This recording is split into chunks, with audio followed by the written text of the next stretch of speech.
Good morning. Wow, Mr. Belvedere, you look really hot. Thank you, Heather. What you suited up for, big guy? Wind sprints down to Donut World? It just so happens I have an appointment at the Maple Hills Health Club. Wow, that's the most expensive health club in the city. I hear they have a 4-star snack bar. Precisely. Hey, Mr. Belvedere, where'd you get the money to join such a fancy place? I used my earnings from some commodities your father and I invested in a while back. Oh, yeah, that pig thing. Live hog futures, George. And from that investment, I netted $3,500. Well, what'd you do with the money you made, Dad? I did what all smart investors do. I let it ride. George, pigs are a live commodity. So? So, if you don't sell your share, you have to take delivery of the merchandise. You don't know what you're talking about. I mean, what are they going to do? Mail me some live porkers?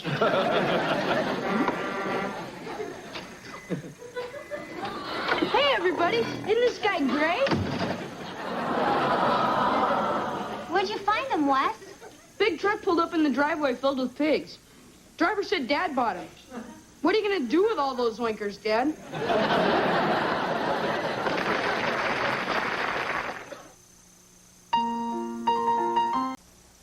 I can't take delivery of 200 pigs. You should have thought about that before you bought them. Sign you. What about a tip?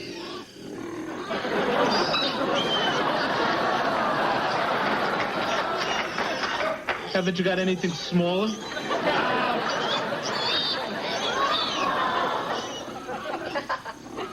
Hey, Belvedere, better get rid of the pigs pronto. Sorry, that's not in my job description. Can't we just keep them? Keep 200 pigs? What about the smell? They'll get used to it. We did. Take that back, you little come on, right. Hey, will you kids pipe down? How am I going to figure out what to do if I can't even hear myself think? Hey, Dad, maybe you could sell the pigs to a restaurant. You know, one of those places where you go up to the tank and pick out which one you want to eat. Those are lobsters, Kevin. Hey, I'm just thinking on my feet. Then sit down. This is ridiculous. I'm going to get on that phone, and I'm not going to hang up until I unload those porkers.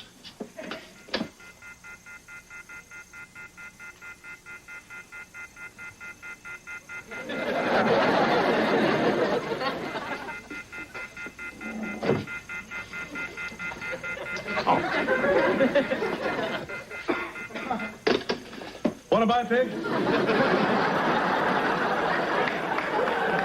It's me, George. Oh, yeah, I knew that. Were you successful with your hog calling?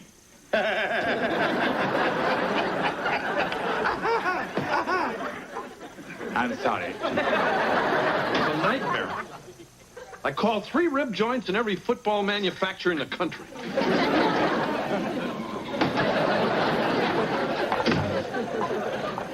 What happened to you guys? We've been rounding up pigs. We got out of the yard last night and knocked over half the fences in the neighborhood. The Huffnagels said they were going to sue. Oh, great. Just what your mother needs to hear when she gets back from court. Were there any nibbles at all, George? Nah, just some pig farmer in West Virginia said he'd take them if Bob brung them. How on earth are you going to get 200 pigs to West Virginia? I still don't know why I have to go with you. To ride shotgun. This is a pig truck, not a stagecoach. Look, you got me into this, and you don't get off the hook till I'm out of it. Oh, very well. Do you know how to drive one of these things? I drove an ice cream truck once. Why didn't you ask me to ride shotgun then? 13 gears, double clutch. What could be so tough?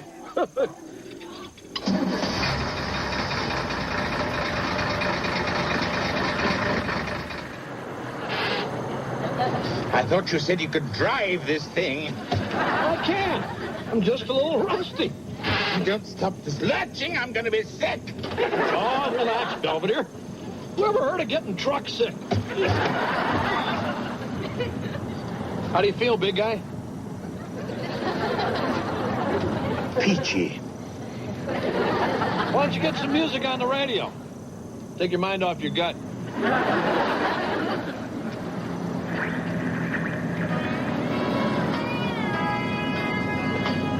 Is this what passes for music in this part of the country? What'd you expect, Gilbert and Sullivan? Breaker! This is Chi-Town Charlie. Will the fork packer up ahead put on his ears? Good heavens, what's that? The CB. The radio. Truckers use it to talk to each other when they're on the road. Pick up the mic and give it a try. Good evening. This is Mr. Belvedere. Oh, come on, Belvedere. You can't talk like that. How should I talk? Like a guy. I am a guy. Like a trucker guy. I'd sooner take gas. Give me that. Breaker, breaker. This is the Beaver Falls, boys. Hey, good buddy. Where you bound with those squealers? West Virginia, good buddy. I'm running alongside you. Gonna make a coffee stop soon. Best donuts in the country coming up off exit 5. We copy you loud and clear, good buddy. The Beaver Falls boys are on your tail. Everything's under control, Dad. No, Mom's not back from Harrisburg yet. I promise. Not a word. Okay. See you tomorrow. Bye. So, how's it going? We're almost finished. Voila. I'm back. Oh. Mom, you're home a day early. Yes, I won the case. Oh, that's great. Yeah. I can't wait to tell your father. Where is he? Oh, he's with Mr. Belvedere. Oh, what are they doing? Hunting? Fishing. Shopping. They're hunting for a place to shop for fish. Strange. When will they be back? Tuesday. Thursday. Sunday. I want to know exactly what's going on around here. And don't leave anything out. Why the hell can't you read a map? I thought you said you were in the Army. I was the personal valet to a major general. I made out his uniforms while he read the maps. Okay. Look, if we don't find a town pretty soon, we're gonna run out of gas. Perhaps we should call my good buddy, Chi-Town Charlie. And let them know we're lost? We'd be laughed out of the trucking business. We're not in the trucking business. We are until we get to West Virginia. If we get to West Virginia. Well, that shouldn't be much longer. We've been driving for 15 hours. And there's a sign coming up. See what it says. You are leaving West Virginia.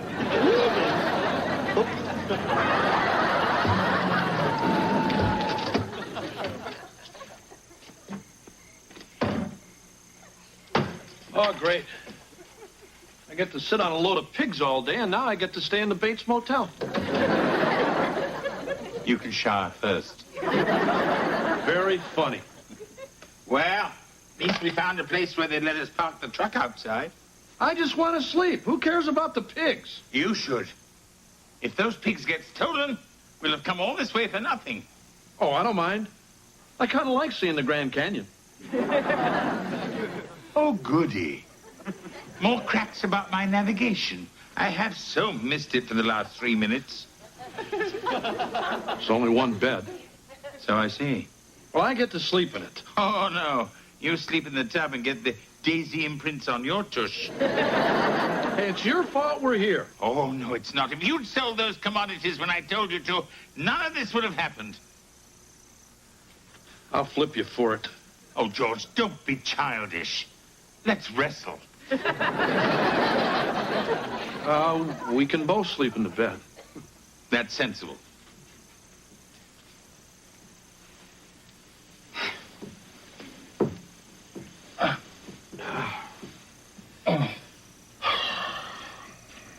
George. What is it? I'm sorry I got us lost. That's okay. I'm sorry I snapped at you, too. Good night, Belvedere. Good night, George. Hey, big guy? You tired? Who wants to know?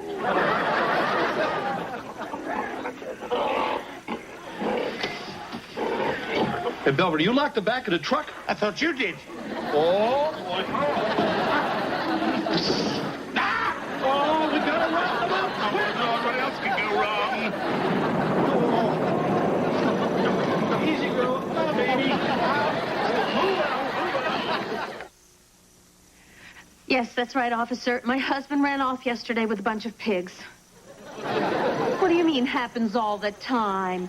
Look, my husband is out on the road someplace with my housekeeper, and I want to know what you're going to do about it. No, I do not want a date for the policeman's ball. What are you looking at, Porky?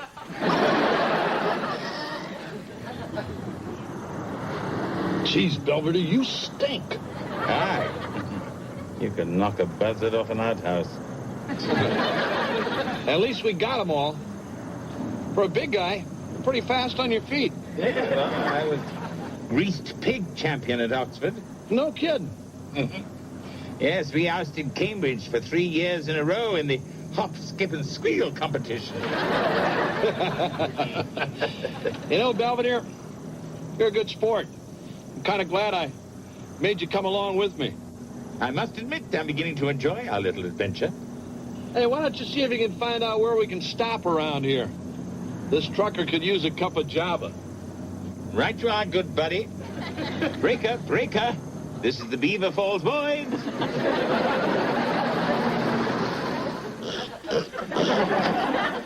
Hey, Wes.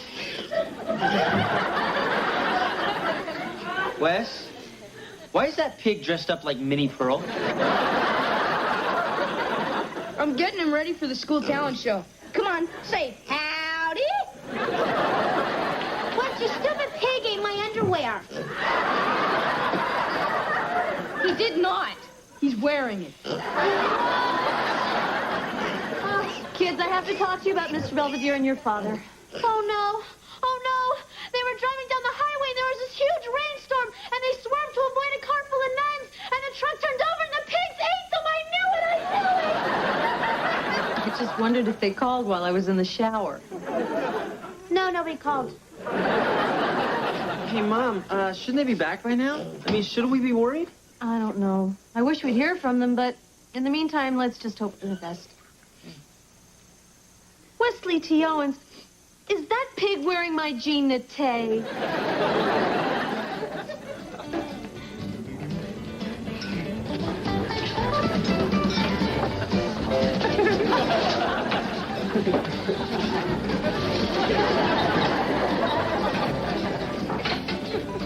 Howdy there, friend. Yo. Yo.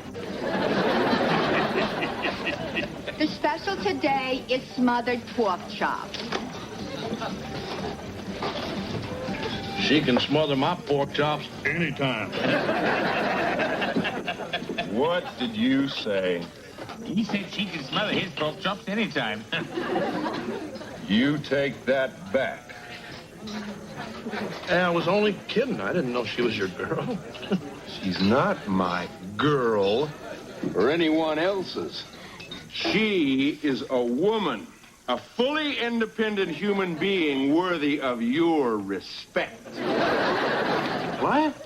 You guys must be from out of state. That second-class citizen bullock you won't fly around here. Since when is it a crime to admire a great-looking broad? Looks like what we got here is a man who needs his consciousness raised. Yeah. Haven't you read The Feminine Mystique? Hey, you're the pig guy that got me into this mess. Well, you're gonna have to get yourself out of it. Let's party. Oh, gentlemen! What do you want, Pee-wee? Why resort to fisticuffs? Real men would have an eat-off. Here, on the field of honor. The man who eats the most wins. You're on! Fast thinking, big guy. Good luck. Me? This is your fight, you male chauvinist pig. Sir, I believe the choice of weapons is yours. What will it be? Beans! Waitress! I mean, madam.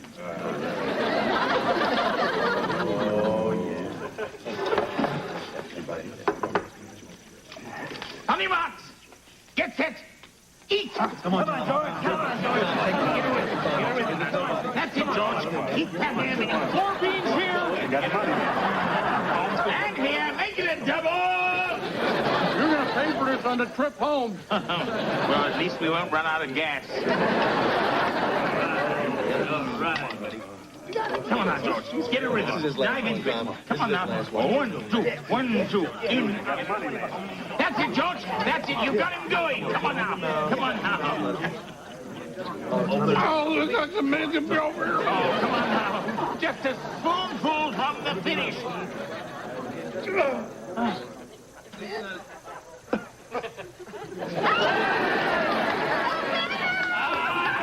You've done it, George. You've saved our lives. I may have saved your life, but I don't know about mine.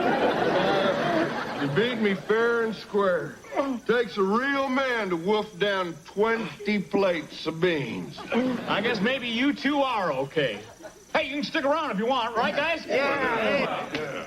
Great. But for the moment, I think I'm going to stick around the men's room.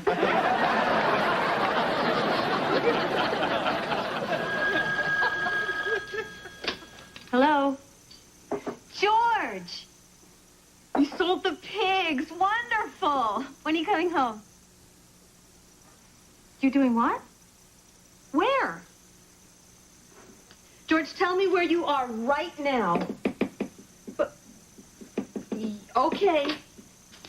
Yeah, you too. Bye now. So, Mom, what's going on?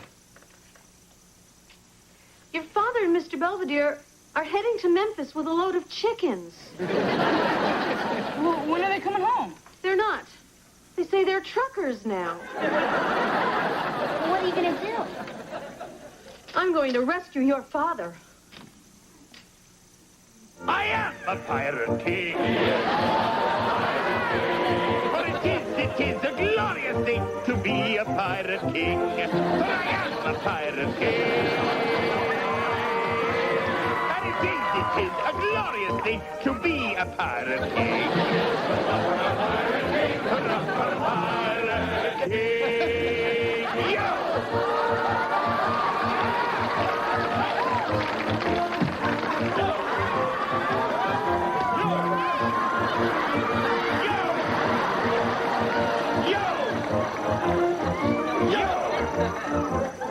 Yo! I am a pirate king, and it is a glorious thing to be a pirate king. I am a pirate king, and it is a glorious thing to be a pirate king. A pirate king, a pirate king.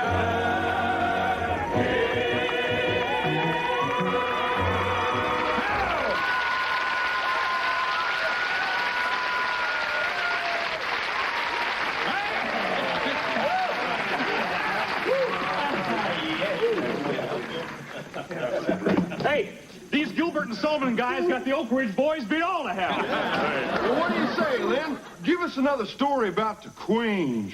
Yeah. Well, I don't know if it'd be ethical, but I could share some of Her Majesty's secrets for raising obedient hounds. There you are, George. Oh. Have you lost your mind? Marshall, what are you doing here? I'm taking you home. Hello, Mrs. Owens. Mr. Belvedere, I am appalled. How could you let George get involved in a stupid thing like this? Come on, we're going. No. What? I said no. I'm a trucker now. White line stretching out ahead. 13 gears grinding under you. I gotta tell you, Marsh, I don't care if I ever go back to that sports anchor thing. Mr. Belvedere, make him come with me. No. What? We're the Beaver Falls Boys. And we've just begun to sing the song of the open road. Mr. Belvedere, this is crazy. Yes, and I love it. I haven't done the ironing in a week. You mean you left a beautiful woman with a basket of wrinkled clothes? What is this, the Dark Ages? You stay out of this, mister. Ooh, scrappy, ain't she? I like that in a woman. Yeah, me too. Ma'am, you're a fine-looking woman with a mind of your own. And if this yahoo hadn't got sense enough to go home with you, I will. I love to iron. Do you do cuffs? Ruffles, pleats, you name it. Let's go.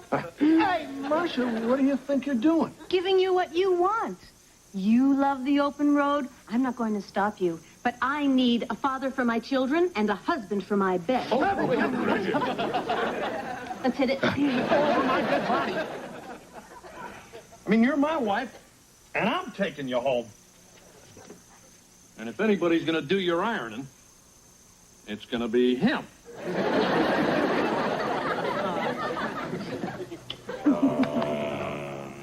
Come on, big guy. We're out of here. Just a moment, George. I think you've forgotten one little thing. What's that? We have a truckload of fryers to get to Memphis. Forget him. Forget them and you pay for them. He's right, Marsh. Looks like we're going to have to make one last run. Guess I'll see you at home. Guess again. Out of my way, road hog, or I'll shove this baby up your mud flaps.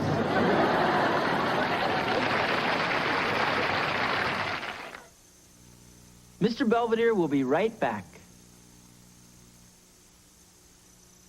Mrs. Owens handles a big rig with every bit as much authority as she handles George. It's something of a pity she came after us when she did. Who knows how many happy, song-filled years we'd have spent as truckers if she hadn't. Ah, well, perhaps some things are best left to fantasy. Hey, Belvedere, I see a donut world. Let's dunk some devil's food. Then again, sometimes reality beats fantasy, hands down. Anything you say, Big Mama.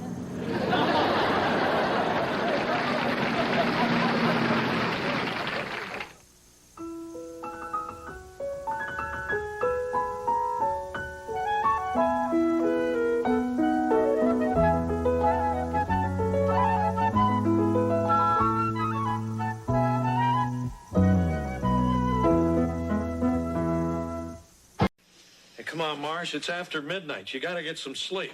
I can't. I guess I'm worried about going to prison tomorrow. It's not like they're locking you up. I know. It's just that this is all so new. I mean, up till now, all of my legal work has been wills and divorces and defending Wesley from the neighbors. Who is this jailbird anyway? Sharon Witt. I've never met her, but she's been convicted of armed robbery, grand theft, and felonious assault. Oh, I think I voted for her. George, come in. Oh, Mrs. Owens, I heard you pacing for several hours. May I bring you some hot milk? Oh, no, thank you. I can get my own hot milk. Then may I get you a cookbook? Good night. Good night, Mrs. Owens. Hey, come on, Marsh. You're not going to do anyone any good if you're dead on your feet. Yeah, I guess you're right, George.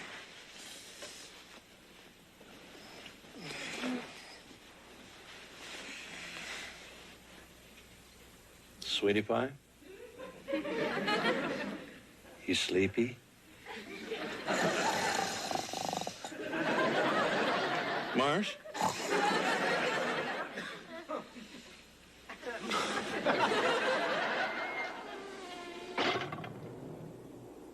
You're the third lawyer they assigned to this wacko.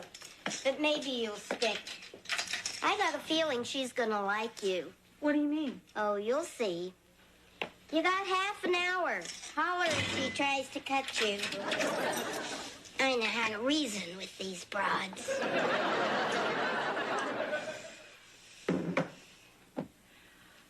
Hello, I'm Marcia Owens, your court-appointed attorney. Yeah? Well, I'm Sharon Witt, your court-appointed psycho. Oh, well, well. Aren't you a sight for sore eyes? So, the judge says 10 years, and... Hey, what are you gawking at? I just can't get over how much we look alike. Well, we ain't exactly the same. I bet you ain't got the Queen of Hell tattooed on your butt. Can we get on with your statement? When I think about all the things I've been missing, it just makes me want to cry. I'm gonna get you out of here, Sharon. Yeah, I got a feeling you just might. Smoke? No thanks. Oops. Oh, I'll get him.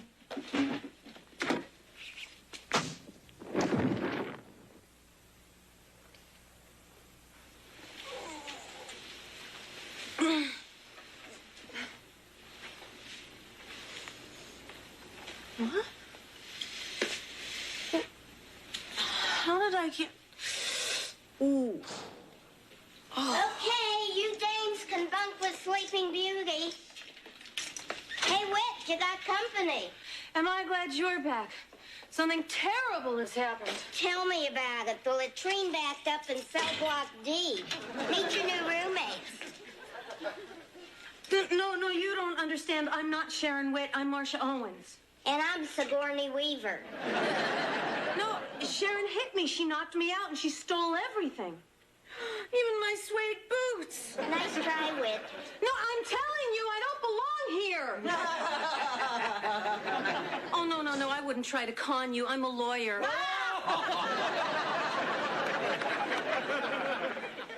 Oh, yeah, Vic, man, this is the perfect setup. Yeah. I'm going to hang out till I find out where these rubes keep their loot, and then... Well, of course I can make them trust me. Trust me. Ooh, I gotta go. Someone's coming. Yeah, bye.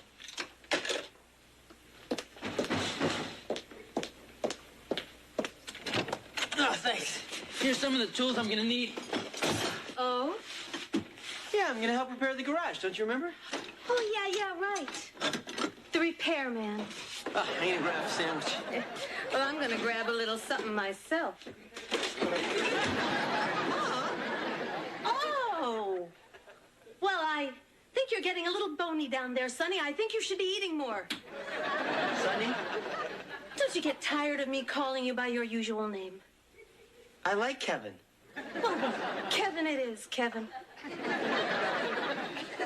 Yeah, well, listen, Dad's gonna be home any minute, so just tell him I'm upstairs.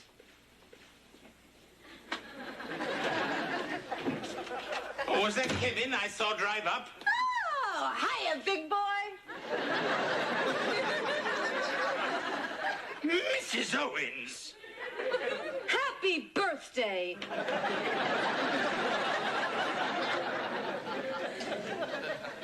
Kevin, Wesley, Heather, that guy in the big sweater, whoever he is. Oh, and that must be the husband. Yuck.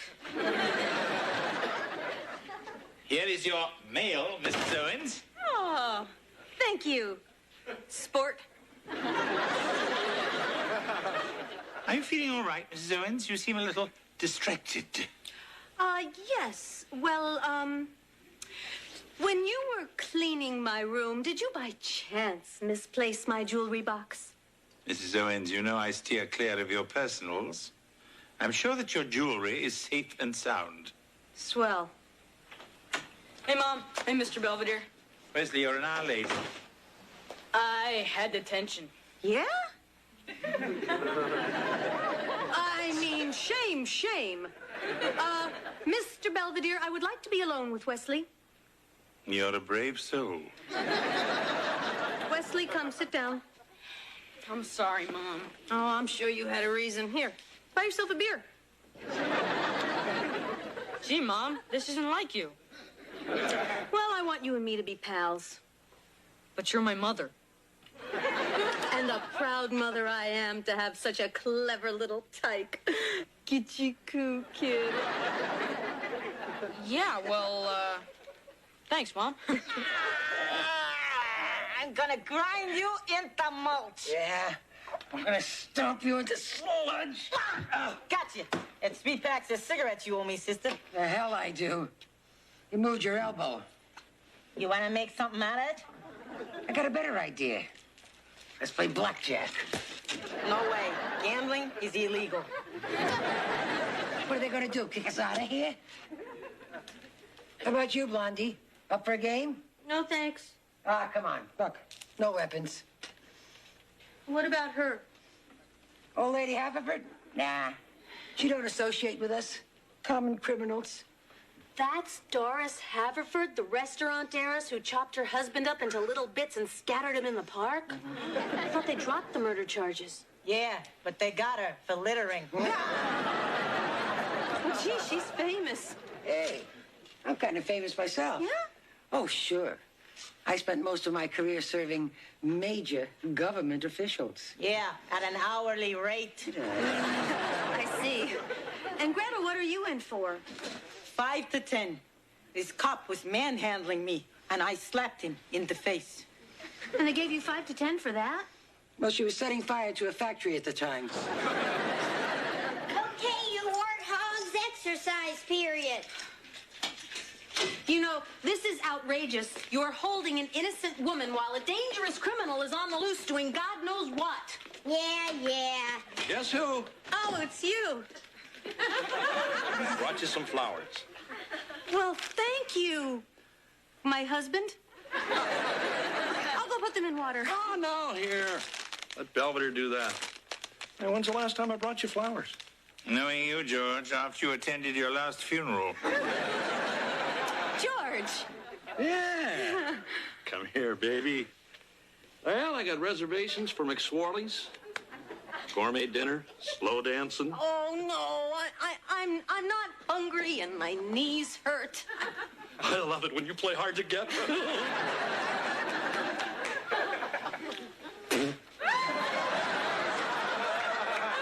I am Marcia Owens. Why won't you believe me? Get off it. Anyone who returns kickoffs like you ain't no sissy housewife. I am a lawyer, and I also happen to jog a lot. Boy, what a game. We really mauled them. Reminds me when I was with the Falcons. Yeah. Oh, is that some prison gang? No, the Atlanta Falcons. I was their place kicker. They let a woman play? Nope. Well, then how could you? I mean, unless you were... You got it. You were a man? You want to see my scars? Get out of here!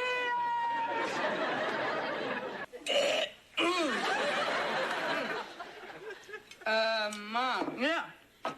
Some friends and I wanted to go to the video arcade after school. Is that okay? Sure. Just be back before the bars close.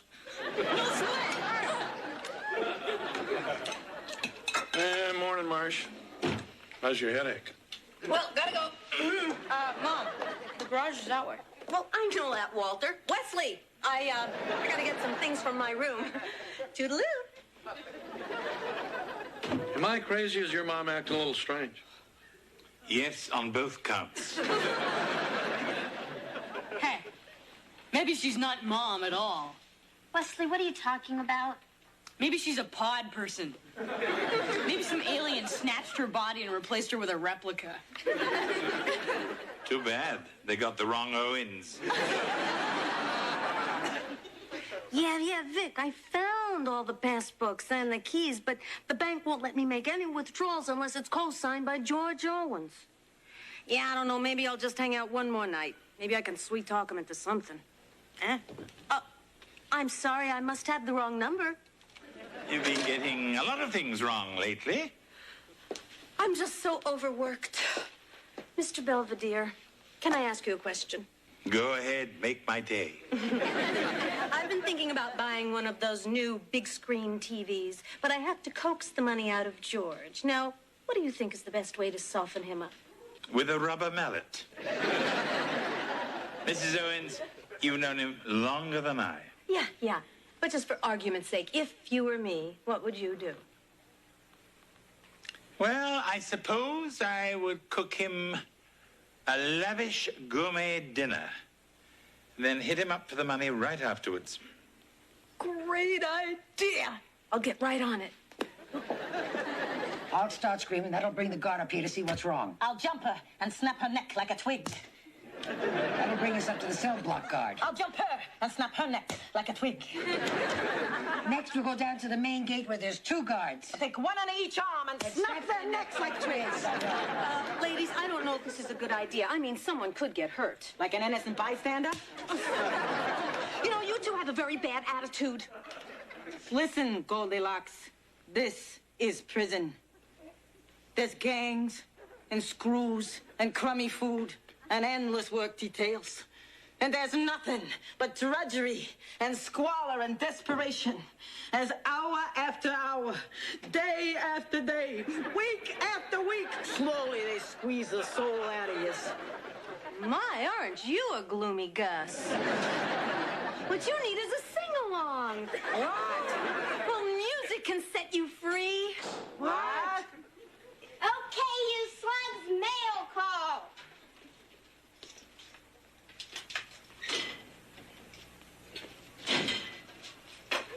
Look out! She has a comb! Do exactly as I say, and no one gets hurt. What do you want? I want to be set free. I want her to sing. Well, any special requests? Yeah. Sing do, re, mi. But one false note and Murphy's history. Sing, ladies, sing. Do, a deer, a female deer, Ray, a drop of golden sun. You're a little flat. Me, a name I call myself. A long, long way to run. So, a needle pulling thread lock, a note to follow, so tea, a drink with jam and bread that will bring us back to dough.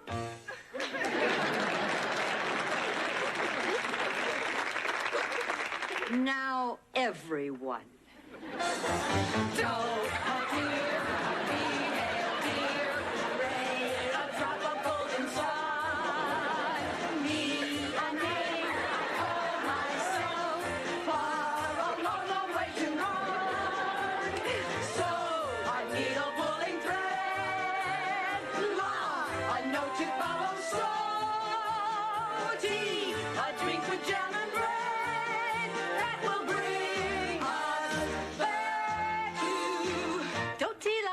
Me radio.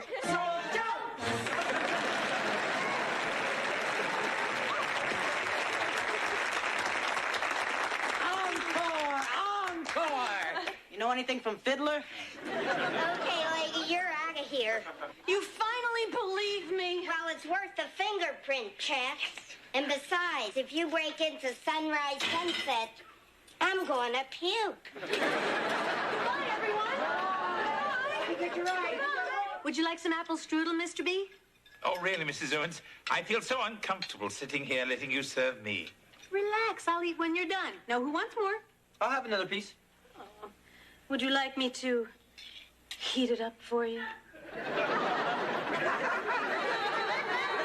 Sure. Boy, Mom sure is friendly. How about this meal she cooked? Beef Wellington, truffles, stuffed wild goose? This is the most magnificent meal I have ever eaten. That woman is not your mother. So, how are we doing? Oh, just fine. Oh, Mrs. Owens, I finished. Why don't you sit here and have your meal, and I'll warm it up for you. You talked me into it, Jeeves. Yes, well, let's clear the table. Yeah, let's clear this to the kitchen. Hey, I haven't finished my strudel. So, honey, how'd you like my goose? I'm done. Hey, come on, I'm her husband. Don't you think I'd recognize her if she were a fake? Well, I would. Time to take a hike.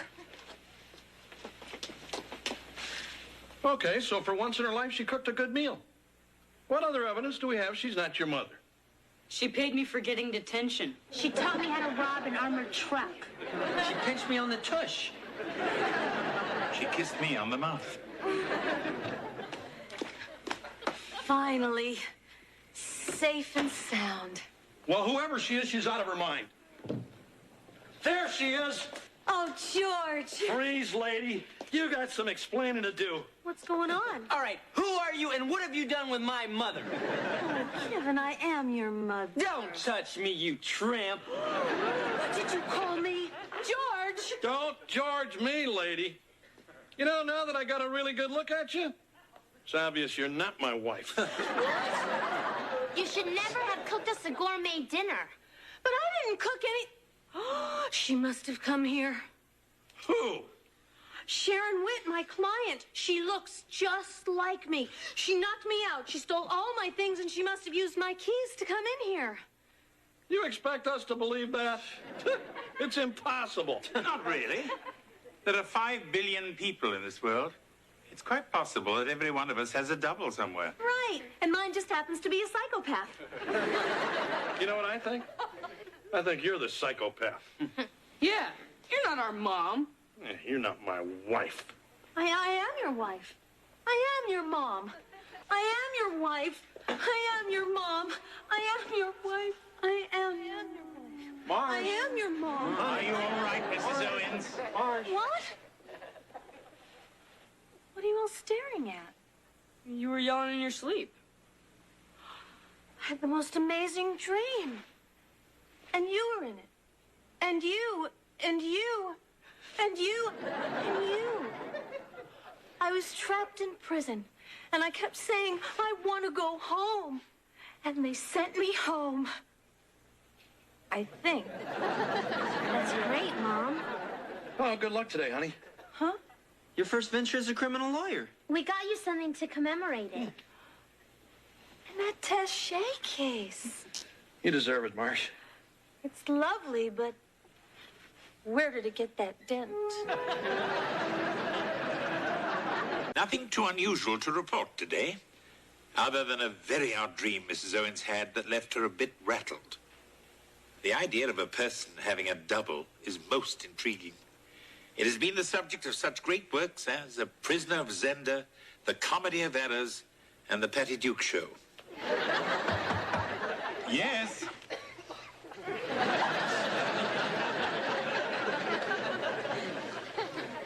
Your shift is up, then. You can go out and play. Excuse me.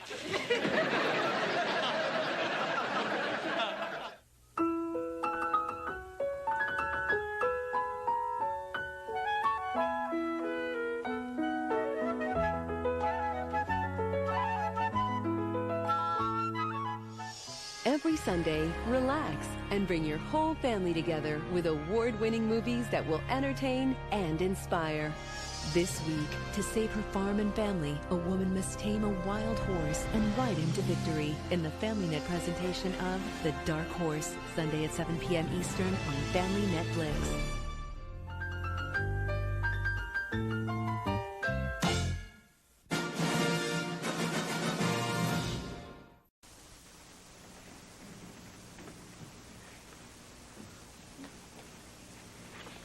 Hey, Wiz. If you're looking for change, you already got it. What you doing, honey? Nothing, just looking for my snake.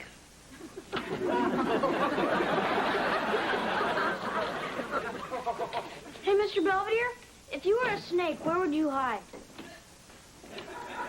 That's funny. I've often asked myself the same question looking for you. Come on, it's Captain Nemo. He got out of his glass bowl. I'm sorry, I haven't seen him. What's that?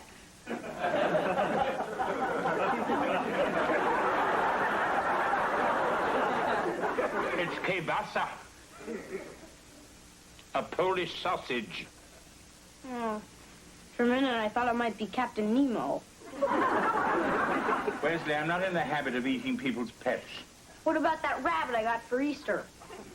You were tired of him anyway.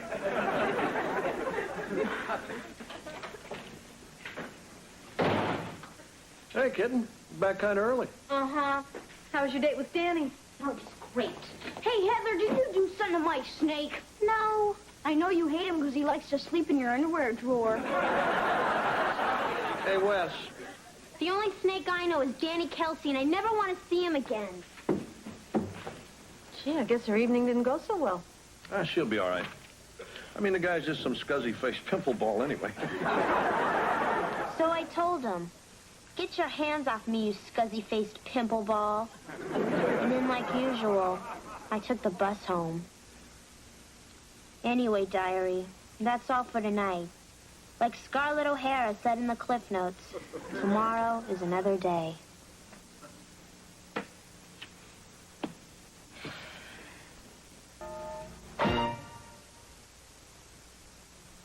Ma'am, would you choose hamburger? Captain Nemo! Captain Nemo! There are few things as touching as a boy and his snake. Boy, he's never stayed out all night before. It's just not like him. I'm sure he'd call if he had hands or money.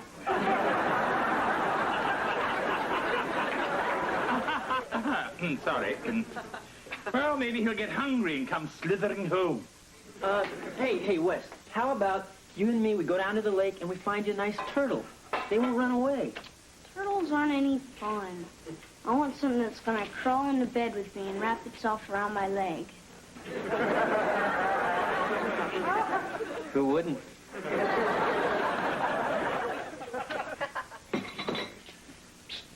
You alone? Why? I got Heather's birthday present. I don't want her to see it. Spoil the surprise.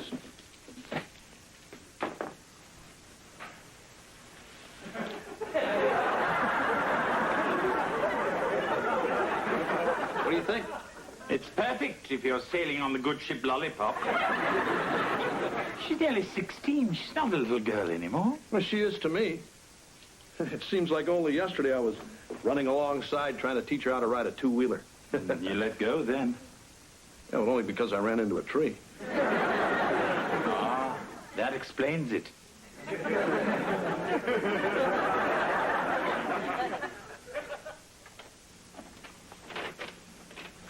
Hi, Mom. Hey, Ev. How was the mall? Oh, we didn't go. Angela's mom took us downtown. Oh. Yeah, it's really weird. All the stores are right on the street, and when you go outside, there's no roof or anything. So, did I get any phone calls? Oh, yes, Danny called. Oh, yeah? Did he call to say he was sorry? No, he called to say he won't be coming to your party. I don't believe this. Danny and I went together for almost 2 whole months. There'll be plenty of other boys. Yeah, and the same thing's gonna happen with the next guy. We'll be sitting in the drive-in, and he'll say, gee, babe, if you like me so much, why don't you prove it? And you know what I always do. The right thing? Yeah, and it's all your fault for bringing me up so good. Thanks for nothing. It's been 2 days since I broke up with Danny, and I thought I'd never get over him. But that was before I met M. M is everything that other boys aren't. Sensitive, mature. His eyes sparkle like the stars at twilight, and are bluer than Mr. Belvedere's face when he got that marshmallow stuck in his throat. What's writing, Heather? None of your business. I bet you're writing about what you did to my snake. Wesley, give that back to me. Problem? Yeah, Barf Brain took my diary. Give it back, Barf Brain. No, and you can't make me. Hopfnagel's window. Good boy. Now go and take out the garbage.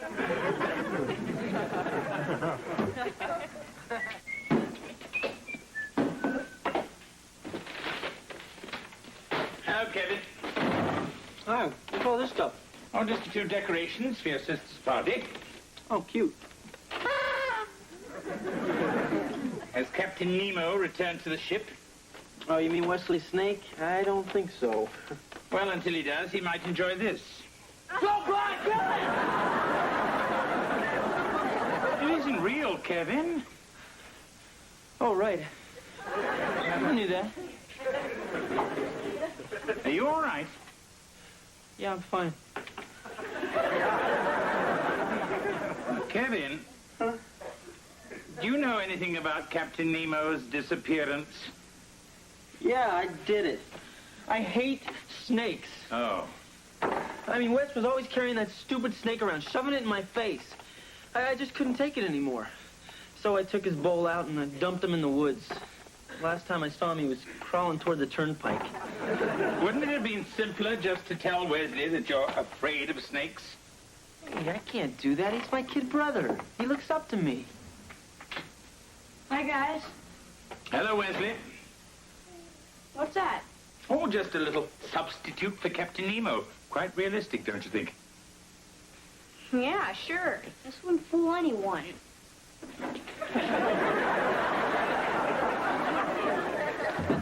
Mr. Bellyacre told me you're up here. So, I heard about you and Danny. Did you guys really break up? Yeah, but it's okay. I mean, I realized he really is just a jerk. You're right. So is it okay if I go out with them? Sure, Aunt. Who's W? Huh? Oh, I mean M. Oh, just somebody I met. Oh, yeah? Who? Oh, just a guy. I don't think you know him. So is it serious? Well, I don't know. I'm thinking of letting it get serious. Real serious. Wow. Then maybe you're the one who should be taking these. Angela, those are birth control pills. What are you doing with those? Nothing bad. I read that if you take them sometimes, they make your chest grow. Angela, that's stupid. You shouldn't be taking them. Can't I just take one and see if anything happens? Or maybe two? Angela, just give them to me, okay? Why? You sure don't need them. Hi, Dad. Hi. So you seen Wes, man? Yeah, I think he's still crawling around looking for his dumb snake. Oh, so listen, your Pop's sort of having a tough time coming up with a present for you. I was thinking of one of those cute little stuffed penguins you liked. Dad, I gave those away when I was 11. Oh, right, kitten. I guess I forgot. You know, there is something you could do for me. Oh, what's that, kitten? I was thinking, maybe you could stop calling me kitten. Oh, you mean at your party with all your grown-up friends around? Yeah, and after that, too. I mean, I'm gonna be 16. I'm not a kitten anymore. Sure. I understand. Thanks.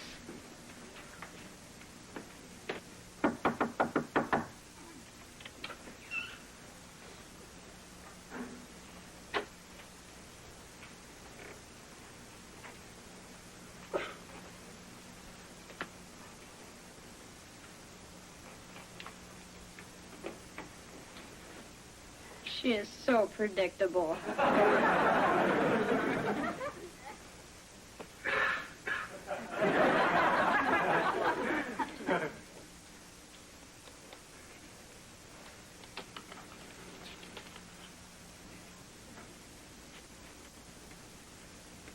Hey, Wes, what are you doing in here? Nothing. Wes, that's your sister's diary. Yeah, well, she did something like snake, and I'm gonna find out what. Look, Wes, this is your sister's personal property, so you just keep your nose out of it. Yes, sir. Besides, there's nothing in there about Captain Nemo anyway. Just some junk about this guy who's gonna drive her to some place called Ecstasy and make her a real woman.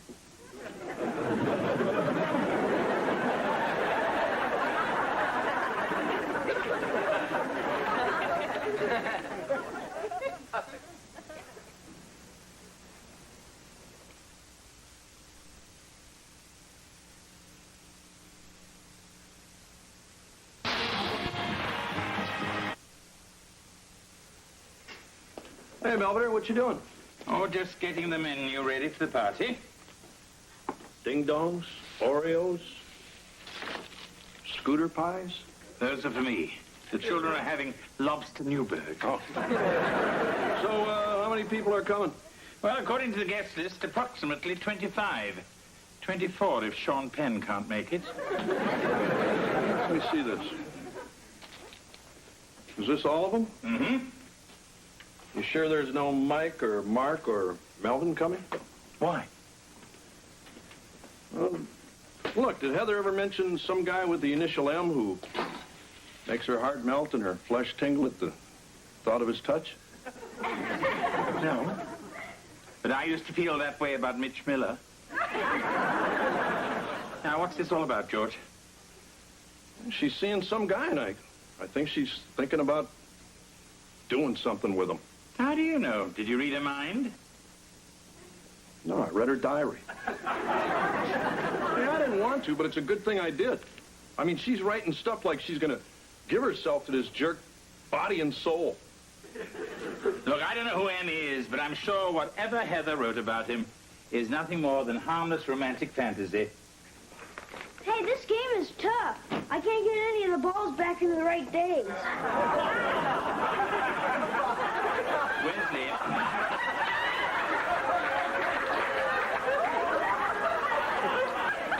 Why don't you go and put that back in your mother's medicine chest? I didn't find him there. I found him in Heather's room.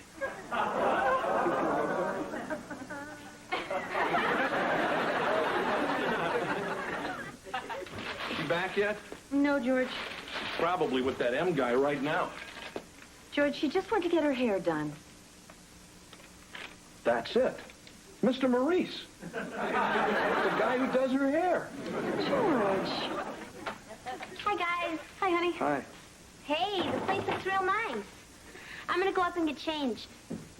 Heather? So, see, we haven't had a chance to talk. I mean, since the last time. Oh, well, if it's about Danny, you don't have to worry. I'm over him. Oh, that's good. Is something the matter? Look, honey, you know, we've always told you that there's nothing you can't talk to us about. Right. So if there's anything you feel you need to get out into the open... We're here. Yeah. Well, last week I smoked a cigarette. Oh.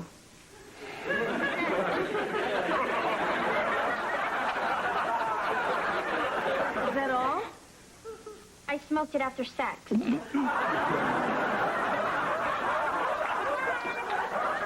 I'm kidding. Boy,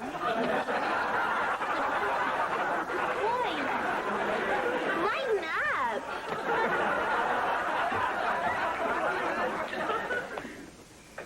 Howith.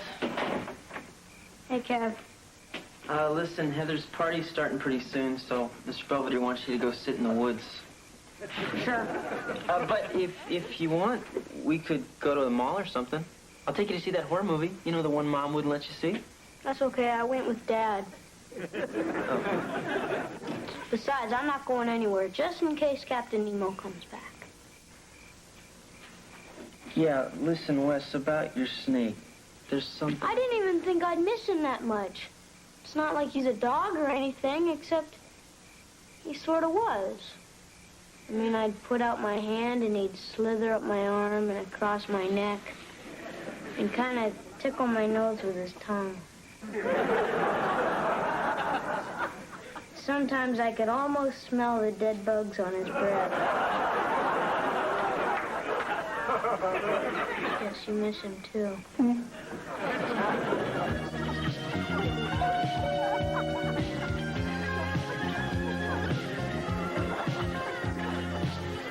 Hi.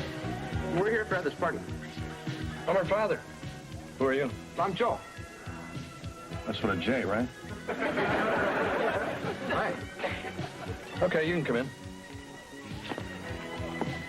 Amory with an E. Okay. Thank you, sir. Where's Heather? Oh, she wants to wait until everyone gets here so she can make an entrance. Yeah, well, I haven't found him yet. He's going to show up sooner or later. George, we will get to the bottom of this, but let's do it the right way and not ruin her party, all right? Yeah. Okay. Well, I'll go back and see if I can hurry her up. Hi. Is this Heather's house? Anybody ever tell you your eyes sparkle like the stars at twilight? Hi, Mr. Budweiser. Is this where we hide? not a surprise party, Angela. Oh, Heather didn't tell me that when she invited me. Oh, yes, of course. She tells you a lot of things, doesn't she? Uh-huh. Things like which boy she likes, what she wants for her birthday, or where she got these.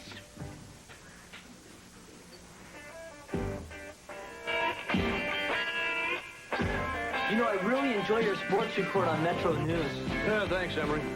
I sure wish Heather would come down. She promised me the first dance. Yeah, hold your hormones. Hey, Em, toss me the chips, will you? Em? Yeah, Emery. Em, that's what they call me. Something the matter, Mr. Rollins? I'm looking at your eyes. They're blue, aren't they? Yeah, but also nearsighted. George, I believe Angela may have cleared things up. Yeah, well, so have I. Hey, hold it, Em. You're the guy, aren't you? Pardon me? You're the one who makes my little girl tingle. Well, you're going to be tingling pretty good yourself in a second. Oh, George! Daddy, what are you doing? Hey, I'm sorry it had to come out like this, but I know all about you and Em here. Em? You read my diary. How could you? Hey, look, why don't we all go Well, into look, the you don't kitchen have and to worry. He's not M. Also, who is? Nobody. I made him up. Huh? Well, what about those pills? You didn't make them up. George, those belong to Angela. It's a rather long and moronic story.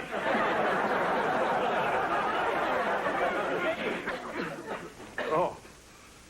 Well, I guess your old pop kind of blew it. No, I think it's great.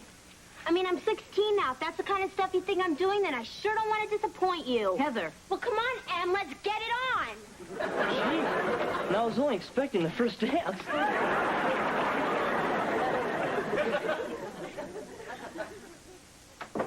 I'm back. Hello, Heather. Everybody left, huh? Yes, shortly after, Angela's male stripper arrived. Unfortunately, his performance paled in comparison to your father's. Yeah, well, I'm going to bed. Oh, I've kept you some birthday cake. It's in the kitchen. Oh, no thanks. You know, a certain person put a great deal of effort into that cake. You got it at the bakery. I didn't say it was me.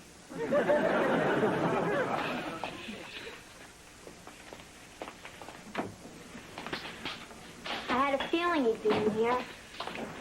I didn't know where else to hide. So why didn't you guys just come running after me? Because we knew you were just upset. And anyway, we trust you. Yeah, sure. Now. Look, I know I did some stupid stuff I shouldn't have done. Snooping in your diary, embarrassing you out there. I'm sorry. Well, if you thought I was doing something, why didn't you just ask me? I don't know. I was afraid maybe you'd tell me and it might be something I didn't want to hear. Huh? The thing is, you're growing up and I'm getting a little scared.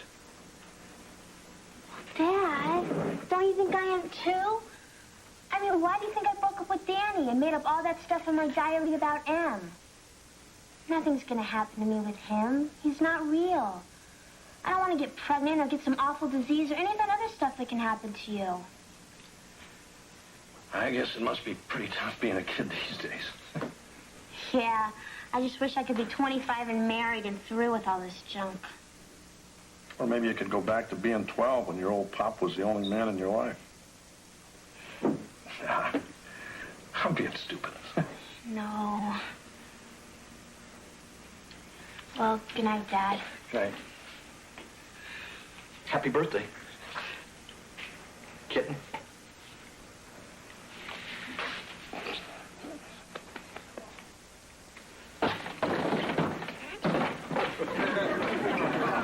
Hey, Miss Belvedere.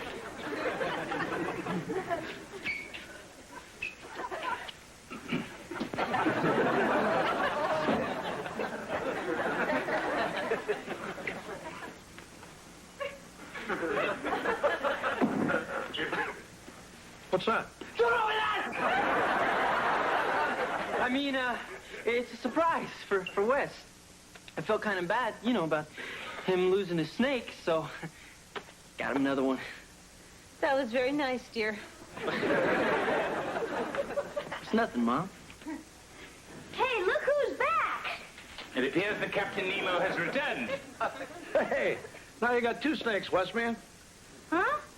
It's just a little surprise from Big Brother. Oh, wow! Thanks, Kev. Sure. Look, Captain Nemo, it's a girl. Just think, pretty soon we'll have little baby snakes all over the house.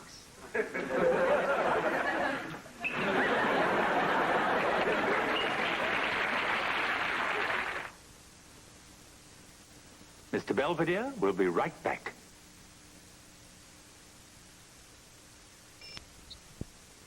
Heather has finally opened her birthday presents, although it appears the best gift she received was a closer relationship with her father. Meanwhile, as we await the arrival of the Nemo quintuplets, Kevin has taken up residence in the attic. I wonder if I should tell him about the bat.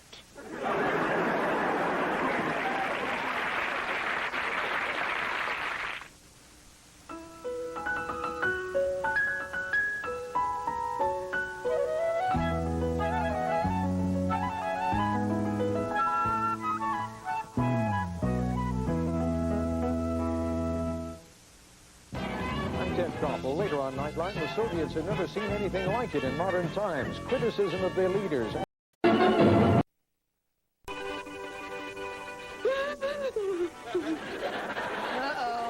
Guess you found out what I did to the school nurse. What, honey? Oh, nothing. You were just crying at the movie. Here you go, Marsh. Dr. Zhivago. Your ma goes a little sappy every time she sees it. Oh, kind of like Mr. Belvedere when he watches Willy Wonka and the Chocolate Factory. It was the first movie Daddy ever took me to. He wanted to be romantic on our first date. Yeah, and anyway, the line was too long for the Dirty Dozen.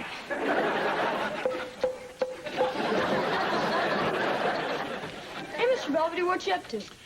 3,499. But that's all right. The world's record's 3,500. That's dumb. You should have done 2 more. Wesley, didn't it ever occur to you that the door was closed for a reason? Because you're dressed like that? I was going to bed. But I'm bored. Mom and Dad are downstairs hogging the TV. Well, there must be something you can do. Why don't you torment your sister? She's at Angela's. Oh. Come on, Mr. Belvedere. Let's play Chinese checkers. We could use peanut M&Ms. Why don't we play Farm and Save My Baby? Then I can drop you from the window. Well, here we are. You sure nobody's home? Oh, no, don't worry, Denise. Everybody went to the movies. We've got the whole place to ourselves.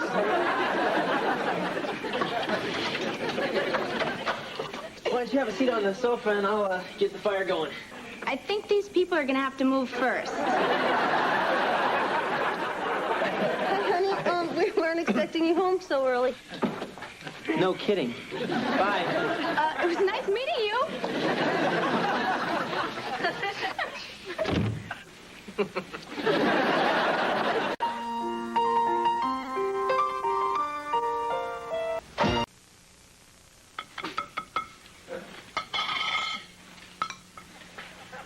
I can't eat this waffle.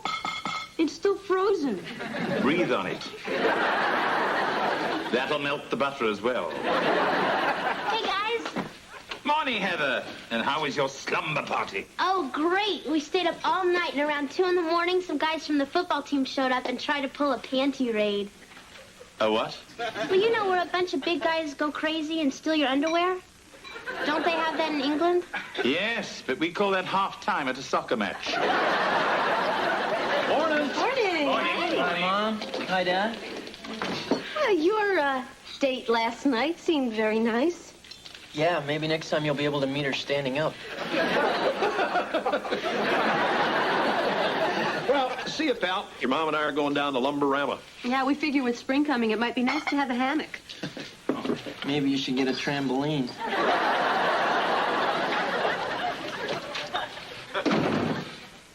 Did I miss something? I just can't stand it around this place anymore. I mean, there's no privacy. Can't even bring a girl home without someone embarrassing her. Well, if you mean the night my Mambo Club came over... No, it's not just that. It's everything. I feel like I'm suffocating. Well, if you decide to move into the woods, take him with you. Think of something.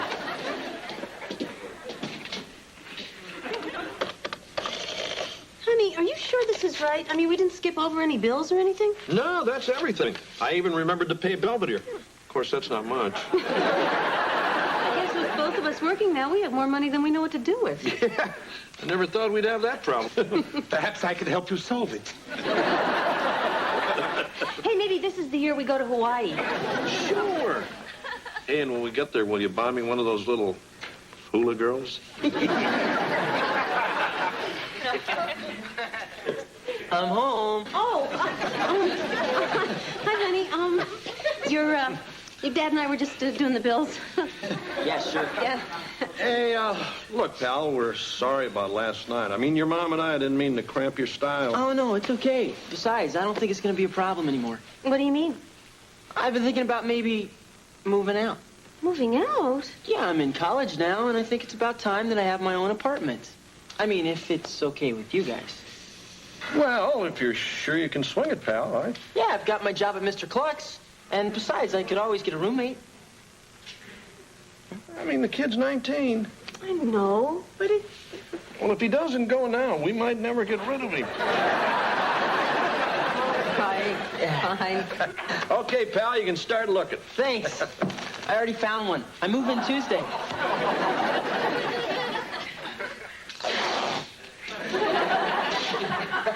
Hey, Mr. Belvedere. Wesley, where have you been? We're supposed to be helping your brother move. I am. Kevin said he needed some stuff to decorate his new apartment, so I got him this. I hope you got that from a dentist. Put it back. Oh, here, let me help you with that. Oh, no, it's okay, really.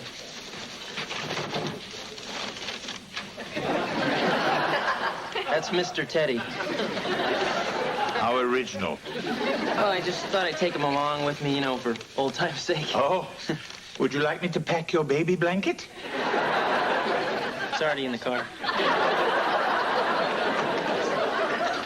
What's all this? Mom wanted Kevin to have some of her home cooking. I thought that was one of the reasons he was leaving. Don't forget the muffins. Well, everything's loaded, so I guess this is it. All right. Now remember, I want you to eat right and get plenty of rest. And don't forget to take your Geritol. He knows what I mean. Come on, Mom. I'm going to be fine. I'm only a few miles away. Besides, I'll be back once a week to drop off my laundry. Well, pal, I guess you want to get going. Just remember, if you need us, we're here. Thanks, Dad.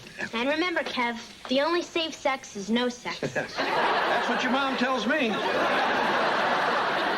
Well, I'd better get going. Well, good luck, Kevin. Yes. Here you go, buddy. Yep. Bye. Okay, see ya.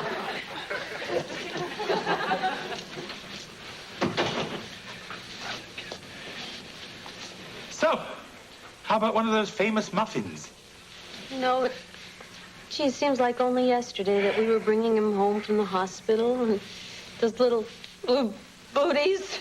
Oh, come on, Marsh. Little chubby cheeks. So now that he's gone, can I have his room? What? Well, I'm kind of bored with mine. Hey, hold on, kitten. I mean, your brother's barely out the door. I'm sorry. Of course, now that you mention it, it could make a great TV room for your old pop. Or a nice office for me.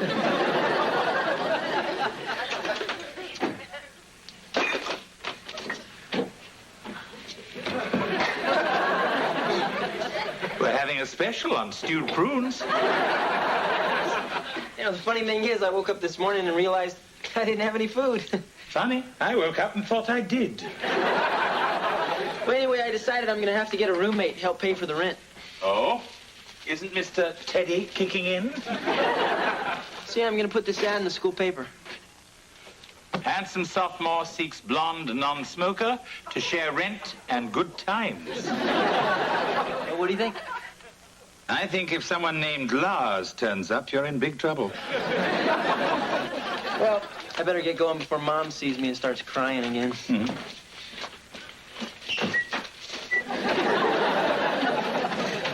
Okay, here's the choices we got for Kevin's room. We got Mom's Law Library, your old dad's TV room, Kitten's aerobics gym, and Westman's combination arcade and discipline room. That way I can go there whether I've been good or bad. Hey, what do you think we should do, Mr. Belvedere? About what? Kevin's room. Everybody wants to do something different with it. I think you should all compromise and give it to me. You got a room. You mean that glorified telephone booth? I can barely turn around in there. It's not the room's fault. I just thought it would be nicer to have a larger room. What with everybody barging in on me all the time. Well, it's no fun if you knock. Hey, big guy, I always thought you liked our company. Oh, yes. I love people waking me up with their moronic problems. Well, if you don't like it, why don't you do something about it? Oh, perhaps I will. What do you mean, Mr. Belvedere? I'm moving out, too. Do you really think Mr. Belvedere will move out? Yeah, all the food's here. You know, this is all your fault. Hey, what did I do? Everything. You're disgusting and obnoxious. Well, he likes that, so yeah. Hey, guys, knock it off. I mean, there's nothing to worry about. You know the big guy. You're just letting off a little steam. Yeah, right. It's not Mr. Belvedere talking. It's his empty stomach. Well, goodbye, everyone. See you in the morning. So anyway, I'm in this country from Romania to study computer science and animal husbandry. Shh, Glenn, don't interrupt. Yeah, well, listen, Anatole, I really appreciate you coming by. There's a few other people interested, but I'll certainly keep you in mind. Thank you very much. You know, Gwen and I are used to having our own room. I'll remember that. Well, the bedroom certainly seems nice. Yeah, and don't worry, I can sleep on the fold-out bed. Up to you. I guess there's a few things you should know about me. I work as a tutor, so I'd be more than happy to help you with term papers and stuff like that. Uh-huh. Oh, and I'm captain of the women's volleyball team, so the girls might be over a lot, if that's okay with you. Oh, well, I guess it is. Oh, is this an Eastern exposure? Yeah. Yeah, I think it is. Great. I like to sunbathe nude in the morning. Makes two of us. Well, everything seems perfect. Can I move in tonight? I'll be here. Great. Your refrigerator, it's the kind with the freezer on the bottom. Yeah. I hate that.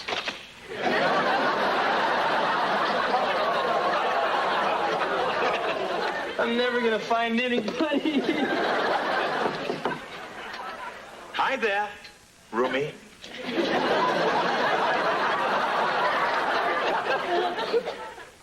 Is this an Eastern exposure? Why? I mean, what are you doing here? I had a falling out with your parents, so I need a place to crash. What? You haven't got a roommate yet, have you? Well, I did kind of promise a place to this nice Romanian family. Well, what I mean is, are you really sure you want to do this? I won't be in the way. I still have to report to work at your parents, so all I'll really be doing is sleeping here. All right, let's give it a try. Splendid. Oh, listen, the sofa pulls out into a nice king-size bed. I think it's more comfortable than the one in the bedroom. In that case, you can have it.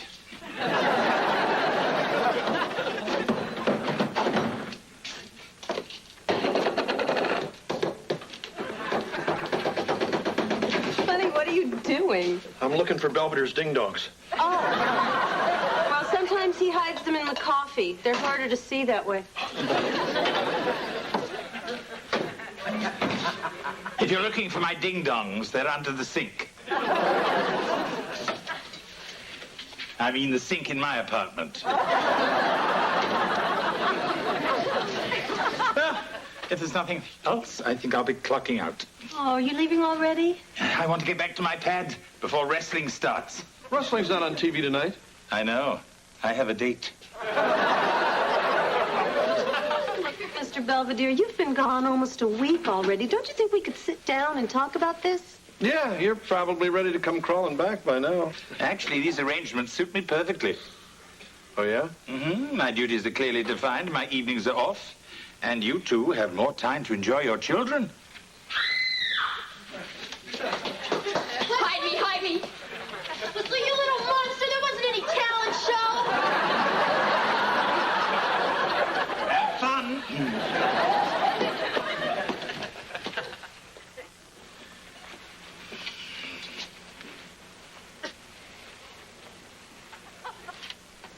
It's abnormal psychology. Oh. Is there a chapter on Wesley? I'm sorry, Kevin. I'll let you study. Thanks. I've got a really big test tomorrow. Do you mind if I watch a little TV?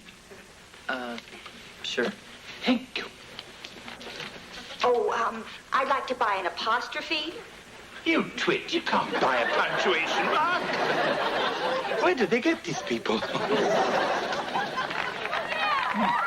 Belongs to them now. He has their blood.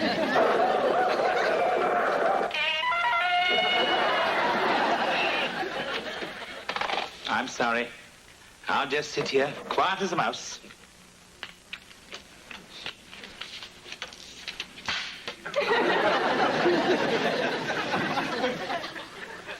I have to eat.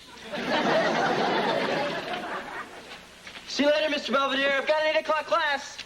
That's funny. So do I. I thought with the campus right next door, why not take advantage of it? So I enrolled in your psych class. I hope you don't mind. Sure, why not? What about my economics class? You taking that too? No, I'm teaching it.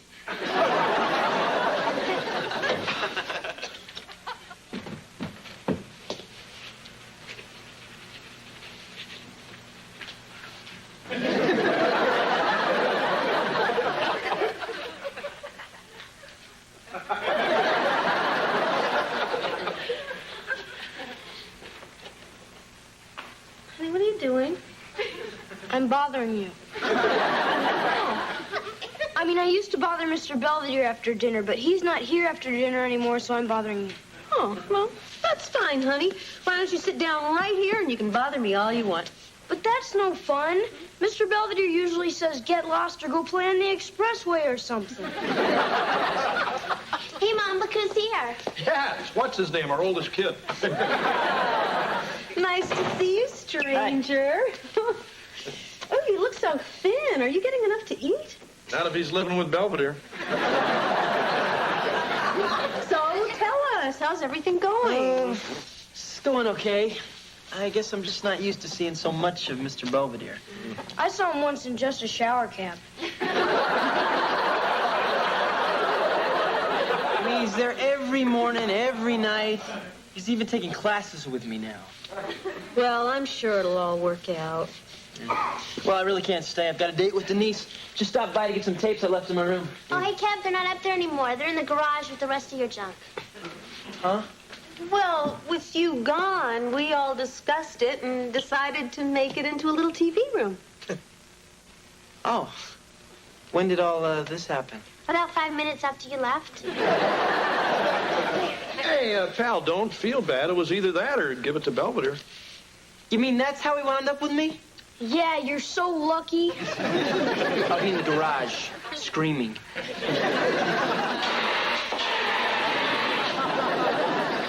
Sorry about dinner. That's okay. I mean, except for the fire, it was real nice. Yeah, well, I never made Vienna sausage flambe before. I didn't think the flames could shoot so high. So, what do you want to do now? I don't know. We could start another fire.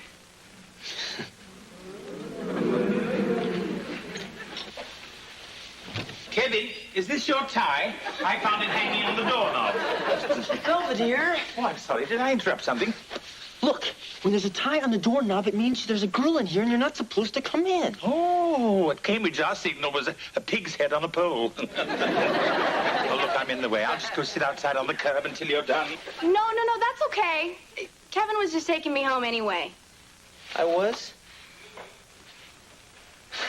Come on, I'll walk you to your dorm. What shall I do with this?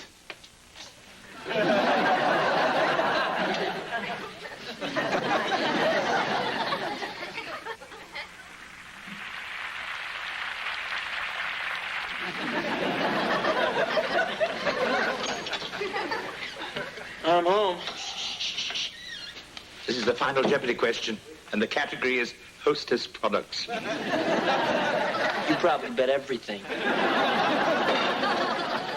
Did someone have a bad day? What happened? I thought you were going to clean this place up. I was going to make the bed. Then I realized I was in it. What's the matter? It's just, I bust my butt all day at school. I spent 5 hours on my feet slinging greasy chicken to come home to what? I mean, the place is a mess, and there's not even dinner on the table. Suppose you realize that I happen to work, too. Look, I'm too tired to fight, all right? Oh, sure, you come waltzing in here and start criticizing, and when I try to say something, all of a sudden you're too tired. Look, don't start with me. Oh, I'm the one who started? Hey, Fred and Wilma, you want to knock it off in there? What's happening to us, Kevin? I don't know, but I'm getting scared. It seems that our little arrangement isn't quite working. No. I guess we just get along better in small doses. But we sure did give it the old college try, huh? No, we certainly did. But perhaps some things just aren't meant to be. Right. I'll help you pack. Okay, I called. 2 pair. 3 of a kind. Full house, I win. Now you both have to take off your shirts. What? That's the way Grandma Huffnagel taught me. Fight? Hey, Kev. Moving back in?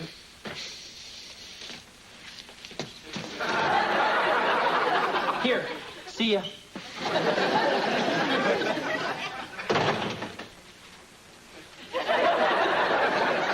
He hates long goodbyes. So, what's the story, Belvedere?